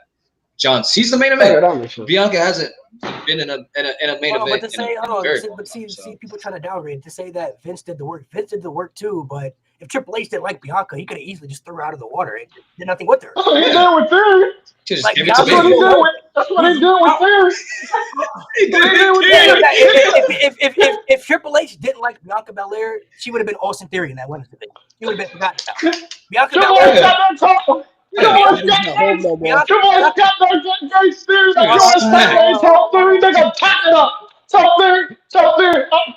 that shit is crap. Nigga, tag it up.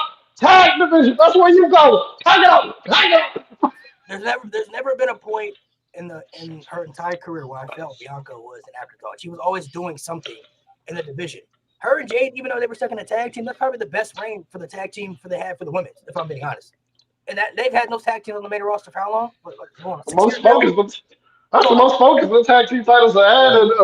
That's the most focused on tag titles I ever had. That's probably the most important and most utilized those women's tag team titles were for its entire existence. Probably how they ever because it was on Bianca Belair and she was teaming up with Jade Cargill. So they've always treated her like a superstar. She's never been in a spot where she was getting buried, or a spot where she was an afterthought, like in Austin Theory, other people where you thought they had potential to reach the glass ceiling and didn't get there. Bianca's always been that person that they marketed for the women's division and for everybody. So she's right up there with those people. She's the female John Cena because they treat her that way. She got the connection with the audience, little kids, and girls want to be just like her. Like, they've utilized her like that her entire existence since 2021, since coming up to the main roster. You know what I mean? Even when we thought she was buried, when she lost to Becky at SummerSlam in a matter of seconds, when we thought it was over for her, they still made up for it with that storyline with Becky Lynch and rejuvenated her by giving her one of the best women's matches we've ever seen at WrestleMania, and then gave her the longest reign we've ever seen for any women on the main roster as champion. And for those of you saying, "Oh, well, Bianca was this under Vince," she also got squashed under Vince too. That's the second best. We also thought she was cooked under Vince too for a minute. Like Bianca and Becky and Bianca, that's the second best women's feud in the past. That's the second best women's feud easily in the past 5 years. But Triple H he can treat anybody how he wants to treat them, bro. Like, you gotta stop trying to downgrade it. Like, if he didn't want Bianca to be in a profile spot, she wouldn't be there. Yeah, this is before TKO, so he really could treat anybody whoever like he feels like is valuable to the brand and the product. You know what I mean? And somebody said Vince treated black talent better than Hunter. How many black world champions were on the Vince? What, 3, 4? And the whole and over a span what happened to Kobe? But to go back years, Vince had control of the main of WWE since the 80s, right? From the 80s until he left 2023. Vince had Slick on TV eating a bucket of fried chicken. The fuck? Vince had that Slick on TV. No. The world champions Vince had in that time frame. You had The Rock, right? The Rock in there. You had Booker T. You had Bobby Lashley. You had Kofi Kingston. Mark Henry. And you had Mark Henry. Those are the 5. And Biggie. Biggie, yes. 6 in how many years? So you taking Biggie was the 6 people in a time frame of what? We're talking how many decades? We're talking from the 80s to the early 2020s. That's 6 people. Let's give it a bean. Let's give it a bean. Outside of The Rock and Mark Henry, how many of the world title reigns do you remember? How many of the world title reigns do you remember that shit happened? That some actual good shit happened. Outside of Mark Henry with the Hall of Pain and The Rock, because how many times he fucking helped that? Bobby's is underrated. Bobby's wasn't bad. He just got fed. Bobby's underrated for sure. Biggie's was cool, but he got fed. King Booker's was for day one. Biggie's was I think it was getting because remember it was starting to get good, and then Roman got COVID, and then was like. Well, he's supposed to lose it anyway. He's supposed to lose it. And then Bianca too, because she was he was supposed to lose the title anyway. But even then, some people still don't want to count The Rock because they've always paid tribute to more of the Samoan culture for his side than the black culture. So I mean, that's more that black. But I'm saying some people don't want to count. He only black when you talk about his daddy. But anyway, so you know what I'm saying? Like, some people don't want to look at it that way. So I mean, there aren't really too many black superstars even under the Vince. Oh, King Booker's was good up there. King Booker's was solid. It was good. It was more about the gimmick. That's been a thing through WWE's existence. You're right. Like, it's not even Vince or Triple H. Like, there haven't been too many black superstars in general that have really been at the higher echelon or top world champions. You had a couple sprinkled here and there, but there aren't really too many. So it doesn't really matter if it's Triple H or Vince.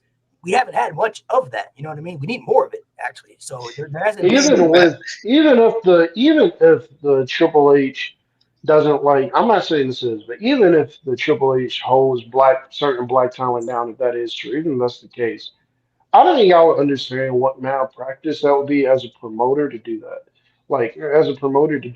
Like, Bill Watts, for example, is a guy who.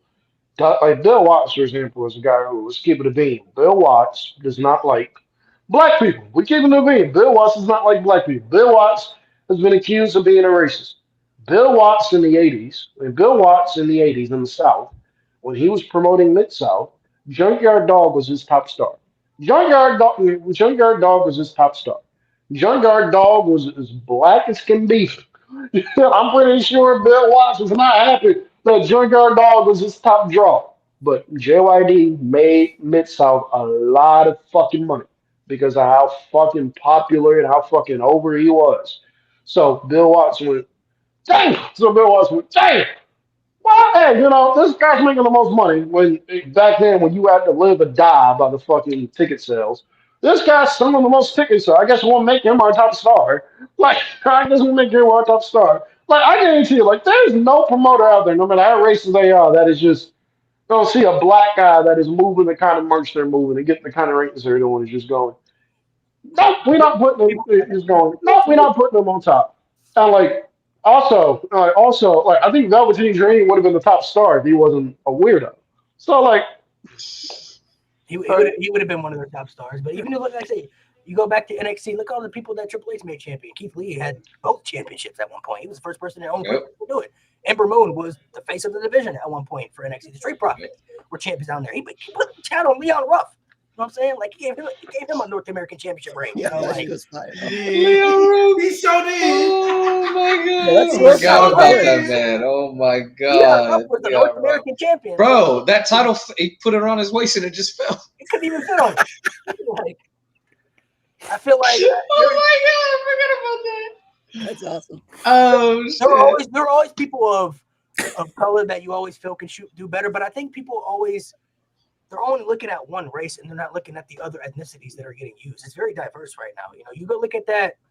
Remember the ladder match in there. You had Hispanic people in there. You had people from different countries, like just different ethnicities throughout the entire match. But just because there's no black male in there, then people got to throw like, bro, there's so many different ethnicities in the match though. Like there's plenty of different people in there of different races and cultures in there too, though. It's not like they're just all white people, all hillbillies. You know what I mean? Like, I don't know people are looking for. I think they got to stop using the race card for everybody who's not getting pushed and losing. Like, it's fake welcome. Just rage bait. That's all. It's just rage bait at this point, right? It's mad annoying. I'm not gonna lie to you.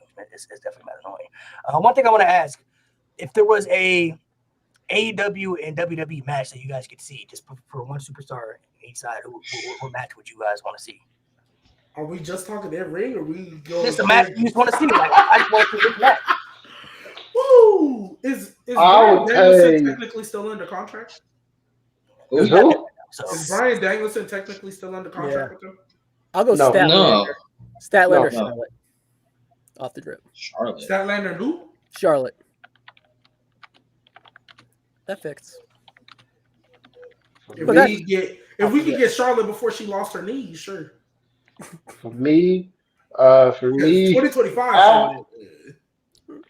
For me, I would pay an obscene amount of money to see Kenny Omega and Gunther and to see Will Ospreay and AJ Styles. Even though I ain't to see Will Ospreay and AJ Styles. Even though AJ is not the AJ role. AJ Styles is still put pretty together a good match. He's still pretty damn good. I would pay to see Kenny Omega and Gunther and Will Ospreay and AJ Styles. I'd pay to see that. I'd pay to see that. So fuck it. Go ahead, G. Go ahead. No. Go ahead. Okay. All I want to say, he's still under contract. Even though he's not on the screen, he's still under contract. Fuck it, man. Give me Gunther versus Darby Allin. Oh my God! I want to see Gunther ragdoll that man for 10 minutes.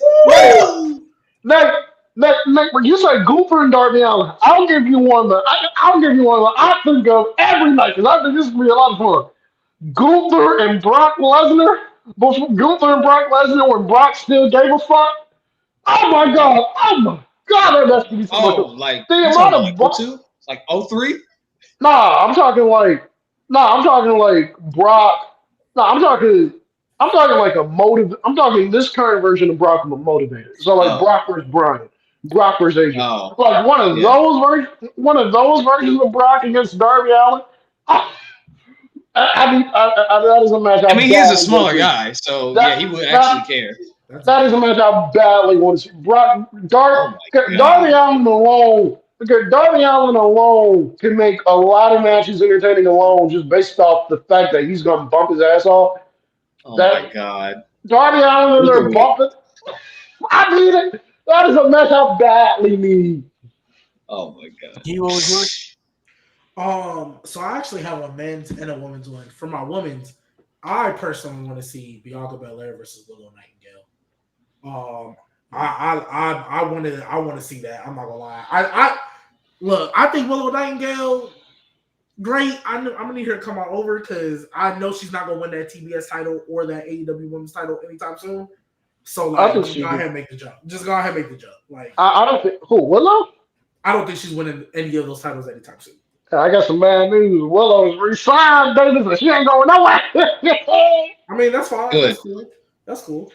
But for the men, man, there's obvious answers, and unfortunately, some people ain't got their knees no more. But man, if I just want to see real graps, if I just want to see real wrestling, I'm not gonna lie, I might want to see like a full on. This is gonna be a little underrated, but I want to see Chad Gable get in there with like Kenny Omega in just 30 minutes. Just give me some real graps. Can we get Chad? Give me some real graps. Hey, WWE, if you watching, I'll speak on behalf of Tony Khan and AEW. We will trade you Daniel Garcia, and we will send y'all back Adam Cole. We will trade you Daniel Garcia. We'll send you back. We will send you back Adam Cole. And we'll even send you y'all private party. What's up, private party? Nah, bro. I will trade Why you gotta include Adam Cole, bro? He can stay in AEW. Now, here's the thing though. If anybody's gonna bring Adam Cole back to the limelight, it's Papa H. Because he loved him so Undisputed Era. It's not even a limelight problem, bro. It's an Adam Cole problem at this point. Adam Cole is low key wash. I would say he kind of fell off. So I don't know. I'm just saying, WWE, if you watching, well, hey, WWE, if you watching, I'll give you. I'm speaking on behalf of Tony Khan. I'll trade you. We will trade you Adam Cole, private parties since their contracts are coming up. And we will trade you Daniel Garcia if you let us have Chad Gable. If you let us have Chad Gable. We need Dragon Lee. We need Dragon Lee. That nigga ain't doing nothing. We want Chad Gable. We want Dragon Lee. Yeah, we want Chad Gable. We want Dragon Lee. You don't keep Mariah May. We want I'm trying to think. We want Chad Gable. We want Dragon Lee. We want Tyler Bate. Go ahead and get it. Go ahead and get us big strong boy Tyler Bate back. And we will trade y'all. Actually, that's it. That's all I want. So keep on Grande Americano. Yeah, keep. Y'all keep my Grande, but we get Chad Gable. Y'all keep my Grande, but we get Chad Gable. We get Dragon Lee. We get Chad Gable. We get Dragon Lee. We get Tyler Bate. You can have that for Adam Cole, Private Party, and Daniel Garcia. So that's what y'all can have Hook. What's the Hook in the deal too? Y'all can have Hook. We'll give y'all Hook. I'll say about Adam Cole. I don't think Adam Cole's lost his touch. I just feel like he just has no aura to him anymore. Like compared to what we know Adam Cole was, 5-6 years ago. Even when he first came to AEW, Adam Cole was like that. He was one of the, you could say, top 10 best wrestlers in the world. But I don't know. Ever since he came back from that injury, he ain't connected. Yeah, name me a classic Adam Cole match we've seen. What's the last classic Adam Cole match? I don't know how many Adam Cole maybe matches MJF and all that. Gargano. That was 3 years. I'm saying Gargano. That's crazy. I say MJF. MJF. That's the last. It's been almost 2 years since his last. Adam Cole. To your point, man, I get why they had to do it. But that devil storyline messed everything. Why are we? No. Hold on. Why are we blaming it? Putting the blame on AEW? Yeah, he had some bad stories. But we've seen people have bad stories and still have good matches. I think in ring, that's his best quality in ring. And this nigga has not had a classic match since 2023. The biggest issue. I'm saying no. I'm talking about I'm saying the people are trying to put it on AEW in the booking. Yes, he's had bad stories, but he still has not had produced good matches. Nigga, I almost went to sleep watching him and Kyle Fletcher. I literally went to the bathroom. I was filling out a job application. Like I'm doing everything but watch Adam Cole wrestle in 2025. He's not had a really good match in a very long time. The biggest hindrance on Adam Cole's AEW run has been injuries. Every time they planned to give him a monster push, he's been injured. Every time he's gotten injured at the worst possible time. He got injured with that fucking concussion, came back, starts the feud with MJF. I think he's beating MJF for the AEW World Title. I think that's where that storyline's been. I think Adam Cole would be AEW World Champion, but he got hurt, so they had to pivot. And he came back, and Adam Cole. The injuries I think have gotten to him, but I don't think he's been. Adam Cole is washed. That man is not like that. Yeah, I'm not disagreeing with that, but I'm just pinpointing the moment because he had the devil storyline, and I was like, great, that's cool, but you're injured, so you're on TV, but you're not on TV. And then they sent Wardlow to go get the title, and that was trash. The devil storyline was off TV. That was. I'm not gonna lie. I get they're best friends, but y'all gotta stop letting friends do stuff on TV. I was not a fan of Jesus, I can't remember their names. Riley and Strong. No, not the other two. The ones that were in Ring of Honor. Bennett and Bennett and them. It just looked so. It was. I think the smartest. It felt like a bootleg Undisputed Era. With the double storyline, my friend Kyle says it best. With the double storyline, my friend Kyle says it best. He says hindsight is 2020. He says hindsight in 2020. He knows that the reveal would have been fucking bad, but he said hindsight in 2020, working what you had to work with. He said looking back at it, if he had to pin, he just would have made Roderick Strong the double. He just would have made Roddy the double the entire time. That you keep the Adam Cole and MJF dynamic of them being friends. Whenever Adam Cole and MJF come back, whenever Adam Cole and MJF come back, they fucking work together to take AEW back from the fucking Death Riders. What the fuck they're doing now? He's at hindsight. He's looking at hindsight 2020. That's what they should have done. Now, hopefully, Hangman Page can ride into All In on a fucking horse, go in, and hopefully he can slay the beast from John Moxley. I promise you. I don't think he is either. I don't think he is either. I don't think he is either. I think a key giveaway to that match. If that match happens in the middle of the card, Hangman is losing. That's main eventing. That's main eventing. Y'all don't know. Y'all don't see what's about to happen, bro. They're about to have in-game. They're literally about to do the same thing they did at WrestleMania 40. They're about to have Swerve. They're about to have Ospreay. They're probably gonna, if he's healthy, Eddie Kingston probably if he's healthy, because there's a tie-in there. I see Sting making an appearance. He did it last year. I can see Sting making an appearance. If Darby wants to come, if Darby's ready, I can see Darby coming back, or Danielson. Hangman's winning. If I would have put a bet, I put a bet on Hangman winning. There's no way. There's no way that if it's in the middle card, then we're cooked. But if it's the main event, there's no way. If it's the main event, Hangman is winning. But if they put this shit in the middle of the card, or they say on Dynamite Tony, or they say on Dynamite Tony Mercedes is the main event, then we know the fucking result. We know the fucking result of that Hangman event. I mean, to me, I thought it was going main event regardless. No disrespect to Tony and Mercedes, but I thought it was going main event regardless. And I've been saying since he went to go climb Mount Everest, he is going to hold that title until Darby Allin comes back. They are going to finish that storyline. I think they caught it all. Bro. No. Listen. There's been for months now. There's been times where we were like, "Oh, you could have taken it off him," and they didn't.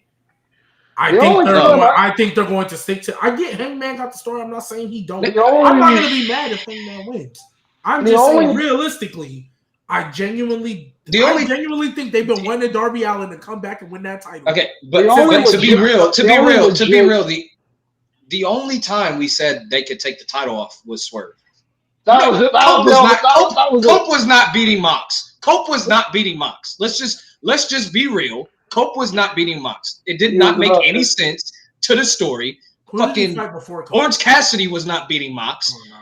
And Will Hobbs was not beating Mox. Oh yeah, no. Swerve was legit the only guy in this reign that match. We say yes, he could have won. How long they sacrificed since I think October. I'm not gonna lie. How long is it? Feels like Roman Reigns' undisputed reign. It feels like it's been 1,000 days. But I don't think they'd be putting in this much effort to this main event. Like they're adding so many layers to this main event. They're adding Swerve. They're adding Ospreay. The whole thing. They're doing way too much to just have Hangman lose. Like to have Hangman lose. I like Tony Khan can be. I hear you. Goddamn. No. Tony Khan can be stupid. But even Vince Russo would see this and be like, okay, we're going to give it to Hangman. Yes, it would be extremely overbooked. It'd be extremely overbooked. Nate, if it'd be If strictly this over was books. Rusev, But Nate, even, if this but was that's how Rusev, he's obvious fucking it the is. Spurs. No, it's Nate. so obvious. It's Nate. like, dude, even Nate. with yes, the story going in would be fucking horrible, and it'd be so many swerves, and the main event would be overbooked. But at the end of the day, Hangman would win. Like that's Nate. how obvious. I'm saying that's how obvious. That's how obvious it is, bro. Nate, It's so you're obvious. 100. Nate, you're 100% correct. I do not disagree with you, but I'm just thinking, right? I think Darby Allin has always been the plan, and because he got to the top, and he climbed Mount Everest, and he's down. He's helping Hangman win. It's been about win. a month. Look, listen. If Hangman loses, All I'm saying is, I would not be shocked. Because what's after All In? What's the next one after All In? all out. I would not He's be shocked healthy. if Darby Allin wins it All If Out. it's Hangman and Darby Allin at all, yeah.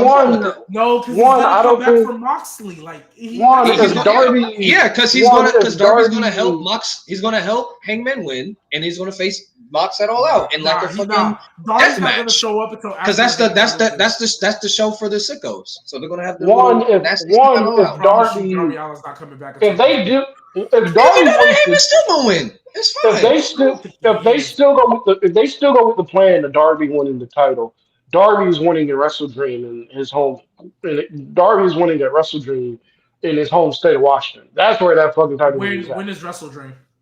That's in October. That's when I think that should happen. I don't Second, think Y'all really wouldn't put it past Tony Khan giving Moxley a 365? I wouldn't. not now, do bro. that. Here's I the would thing. do Here's that. the thing. Because I think Tony, even though he's got crack running through his veins right now, I think he sees that everyone's tired of WWE and that everyone's like a lot of people are If migrating to Hangman the show. loses, if Hangman And he's like, loses okay, at All In, if Hangman loses at All In, I think it legit kills any momentum AEW had going for. Yeah, no, it killed. That's what I'm saying. I'm like, dude, like AEW has so much, like they have so many more eyes on him than they have in the past few years. A lot of people are migrating. I think Tony saw that and said, okay, Darby, I love you, but we have to. Like, I think Tony Khan's putting on his big boy pants and said, like, all right, now that they're kind of losing momentum, Tony people are Khan, looking at us. Hey, Tony Khan, your world champion is being sued. Hey, Tony Khan, your world champion is being sued right now. Hangman would never get sued. I'm just saying, your world champion is getting sued. That's crazy. Hangman would never get sued. Yeah, that's I heard crazy. about that. I did hear about that. And Ricochet not doing himself any favors. All I'm saying is, bro. I don't even know what he said. It's something stupid. I think he said like the world is full of a bunch of kitty cats, basically, like to that thing. Anyways, Good job, Ricochet. yeah. But all That's why I'm God saying took away your is, hair. I don't disagree with what y'all are saying. I really, really don't. But something's telling me in my gut Darby Allin's been the plan. And Darby Allin, I think, would be in the spot right now if he didn't go climb Mount Everest. Well, for That's sure. what I think. For Right, sure. so No, think I he's- agree with think you. He's holding out for. I agree with you, but I wholeheartedly believe that Tony Khan finally called the audible. Because Swerve wasn't even in the plans. Like Swerve in advance, like wasn't even supposed to be the guy. No, of course. But So, I think that was just a nice little wrinkle that they can add. But it's Darby. Yeah. It's Darby. I hope I'm wrong, but I genuinely feel like July 12th, if I we feel were like we're in gonna if we do were our podcast and you're gonna be like, damn. if we were in different circumstances, I would say so. But I think Tony Khan actually put his big boy pants on and actually is going to make the right decision. I'm not banking on Tony Khan putting any type of big boy pants on, honestly. I think Hangman wins. I think it's kind of the obvious choice, but then again, It's very obvious. It's obvious. I don't think it is. I mean, they took Chris Jericho off TV. He hadn't been on TV for months. Everybody can answer this one because there's been they're going in the chat talking about how Gunther's not a star. So he wants to know. I'm curious to know your definition of who a star is. To me, a star is someone who always helps the crowd reaction, like Jericho, Cody, or maybe in his prime, not Jericho. Okay, so I think he's comparing as far. He's saying Gunther doesn't get reactions on the level of those type of people, those popularities. So Gunther, yes, of course, isn't as over as a Cody. He's not as over as like some of the most popular stars in the company, like CM Punk and everything. I don't think that it makes Gunther necessarily doesn't mean that he's not a star. Gunther is a very unique talent in WWE that nobody else is like. He's a very different style that brings something different to the table. He's like an old school type wrestler that many people aren't like, and you won't find too many people today in professional wrestling. So marketing wise, maybe he's not on the level of a Cody, but I think Gunther still gets reactions. He's still one of the most open guys in the company. And I think people still pay to go see him wrestle because he puts on high quality matches in the ring with anybody he's in the ring with. Over the last 5 years in WWE, even I'll say 6 because he's been in WWE since 2019. If you watch NXT UK and NXT, Gunther's produced some of the best quality matches we've seen in WWE. Tyler Bate, Chad Gable, Sami Zayn. Pete Dunne, Ilya Dragunov, like Drew McIntyre and Sheamus at WrestleMania. Like he's produced some of the best high quality matches we've seen in WWE. So his style is what makes him stand out differently than others. There's no other superstar you can point in the company right now that matches anything that Gunther presents or brings to television. He's just completely different than everybody else. So yes, he may not be a ticket seller as like a Stone Cold Steve Austin or Cody Rhodes or Roman Reigns or CM Punk or Randy Orton. He may not be on that level, but he also brings something different to the table that many other people aren't going to bring to the table, and that is his style, what he brings in the ring. You can put Gunther in the ring with anybody, and he can produce a great match. He just did it with Pat McAfee, who only had like a handful of matches in his entire career, and his match with Pat McAfee at Backlash was pretty good. It was watchable. It was very entertaining. So I don't know. I don't know what people want from Gunther. I don't know what they expect. I get he's not everybody's cup of tea. Gunther's one of those people I feel like you either really like him or you really don't. You know what I mean? There's like no in between. Like you either understand his gimmick and you understand his presentation, or you just find him boring. It's like really no in between. You're either a smart person or a fucking idiot, basically. He's a different kind of star for sure, presentation wise. He's different. He's a unique superstar. Like I said, no, he's like an old school 80s type wrestler. Like he's not the flashiest. He doesn't come out with the 70s, bro. he doesn't come out with like the most, flashiest colors. His ring gear is very simple. His presentation is very simple, but he kicks ass in the ring. You know what I mean? Like he's a very old school traditional type wrestler who's bringing that style back to this era that you don't see too many people bring. So it's very different. He's a very different type of a superstar. You know, he's not. But it's funny because it's a different style in a different era, but yet the crowd in this era still reacts as if you would see a match from this era with a different, more modern style, because he's just always able to. He brings his style and he's able to match it with any style, whether it's a brawler, a technician, a high flyer, doesn't matter. Like he's always able to put on a very, very good match. And like that IC title run, his worst match in that entire run was against Riddick Moss. And that was a good match. Like it wasn't even a bad match. Like that's how good the matches he was having. Like he was having matches against like Ricochet, who's a high flyer, Shinsuke Nakamura, who's strong style, against Braun Strowman, extremely underrated match by the way. Him versus Braun Strowman for an IC title, very good match. And it would always get reactions, and he's still getting reactions when he is able to have a good match, which is these days seems few and far between because of the way he's booked. But the way when he wrestles, people pay attention and people react because he's able to take you on that ride. He's able to tell that story with whoever his opponent is, whether it's a high flyer mid-carder or a main event heavyweight. So I think Gunther is a star. Like you said, he's a different type of star. He's not your Roman Reigns. He's not your CM Punk or your Cody Rhodes or even your Jey Uso. He's not. He said himself, he's not there to entertain. He's there to wrestle. He's there to wrestle, put on good matches, and that's the reaction he gets. Because when Gunther shows up, you know you're going to get a really good match or a very menacing promo, if we're being honest. He's very flexible within his style to work with everyone. And he hasn't been presented at that upper echelon yet. And I'm curious, he kind of has a chance to be when they go with him too, if they really wanted to, but it's just not needed. They have Cody, they have Roman, they have Randy, they have all those mega stars. Him just as that baseline guy is kind of perfect and needed. So I'm curious. They could push him at that level if they wanted to. Speaking of Gunther's babyface, y'all hear what the long-term plan for Gunther is? The plan is for him to the long-term plan for Gunther on the main roster is for him to be an honorable babyface. That is the long-term plan. That's good. Yeah, that's perfect. That's work. Because look, this is what's going to happen. He's going to have and this is what needs to happen for that to happen. He needs to have a catalog like the IC title ring for years. He needs like years long, like few years of like really good matches, and like eventually he gets in a feud with like say Logan Paul, someone who doesn't respect the sport, or someone who he sees doesn't respect the sport. And he's like, look, for years, I've given y'all good matches. I respect this ring. I love this ring. I love what I do.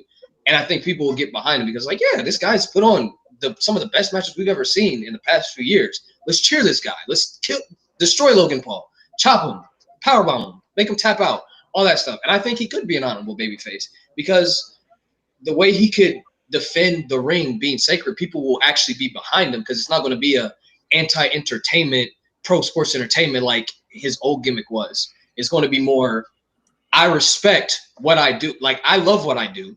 They love what I do. They respect what I do, but you don't respect what I do, or you don't respect it enough because you take shortcuts or because you're a celebrity or whatever, right? And I think people can get behind that, but I think they have to establish him as like that guy first. Like, he has to have that catalog first. That he needs to have like that IC title run again, but like do it over like the next like 2 years. I think it's unfortunate that some people don't understand his criteria and gimmick. He's an old school type wrestler who is all about protecting the mat. The ring is sacred. You know what I mean? He wants to protect the sport that he honors. He doesn't want to be the flashiest wrestler. He doesn't want to be the most entertaining character. He wants to be a wrestler's wrestler. You know what I mean? The reason he's been champion like 80% of the time is in WWE because it fits the gimmick that he portrays. If you go back and look at what he's done from NXT UK to the main roster, even now, his presentation screams champion. That's what he's all about. That's what he represents. So him being the champion, it makes him not only feel like he's the best, but makes it feel like he's protecting the championship and the sport that he honors by bringing prestige to it. I feel like some people, when it comes to Gunther, they either find him boring or they find him to be really good. There's really no in between. Gunther is somebody that you're going to get a very good match out of. You're not going to get the most entertaining character. That's what you have other superstars there for that you can appeal to and gravitate towards too. When it comes to Gunther, though, he's all about bringing the old school style of what he presents back to this era of wrestling that you don't see too many people in this era have. Like, there's nobody in WWE that you can, conventionally point at that reminds you of Gunther. Gunther's his own entity. He stands out differently than, many other people. No doubt. All right, fellas, we're going to go ahead and sign off here, man. Thank you guys for coming through. Make sure you guys subscribe to the podcast. We'll be back Sunday, usual time. It was Father's Day yesterday, so, we didn't do the podcast yesterday on Sunday like we used to do. But make sure you guys subscribe. We'll be back on Sunday. We're going to talk a little bit more about WWE, but dive in a little bit more into the TKO aspect. Do we feel TKO? Hope you guys had a good Christian Cage day yesterday. Yeah, Christian Cage, everybody's, glorious father nowadays. Ryan, appreciate you for coming through. Cam, thank you guys for coming through. Thanks for having me. I appreciate you guys for Having me on. shooting the stuff, man. So, make you guys subscribe.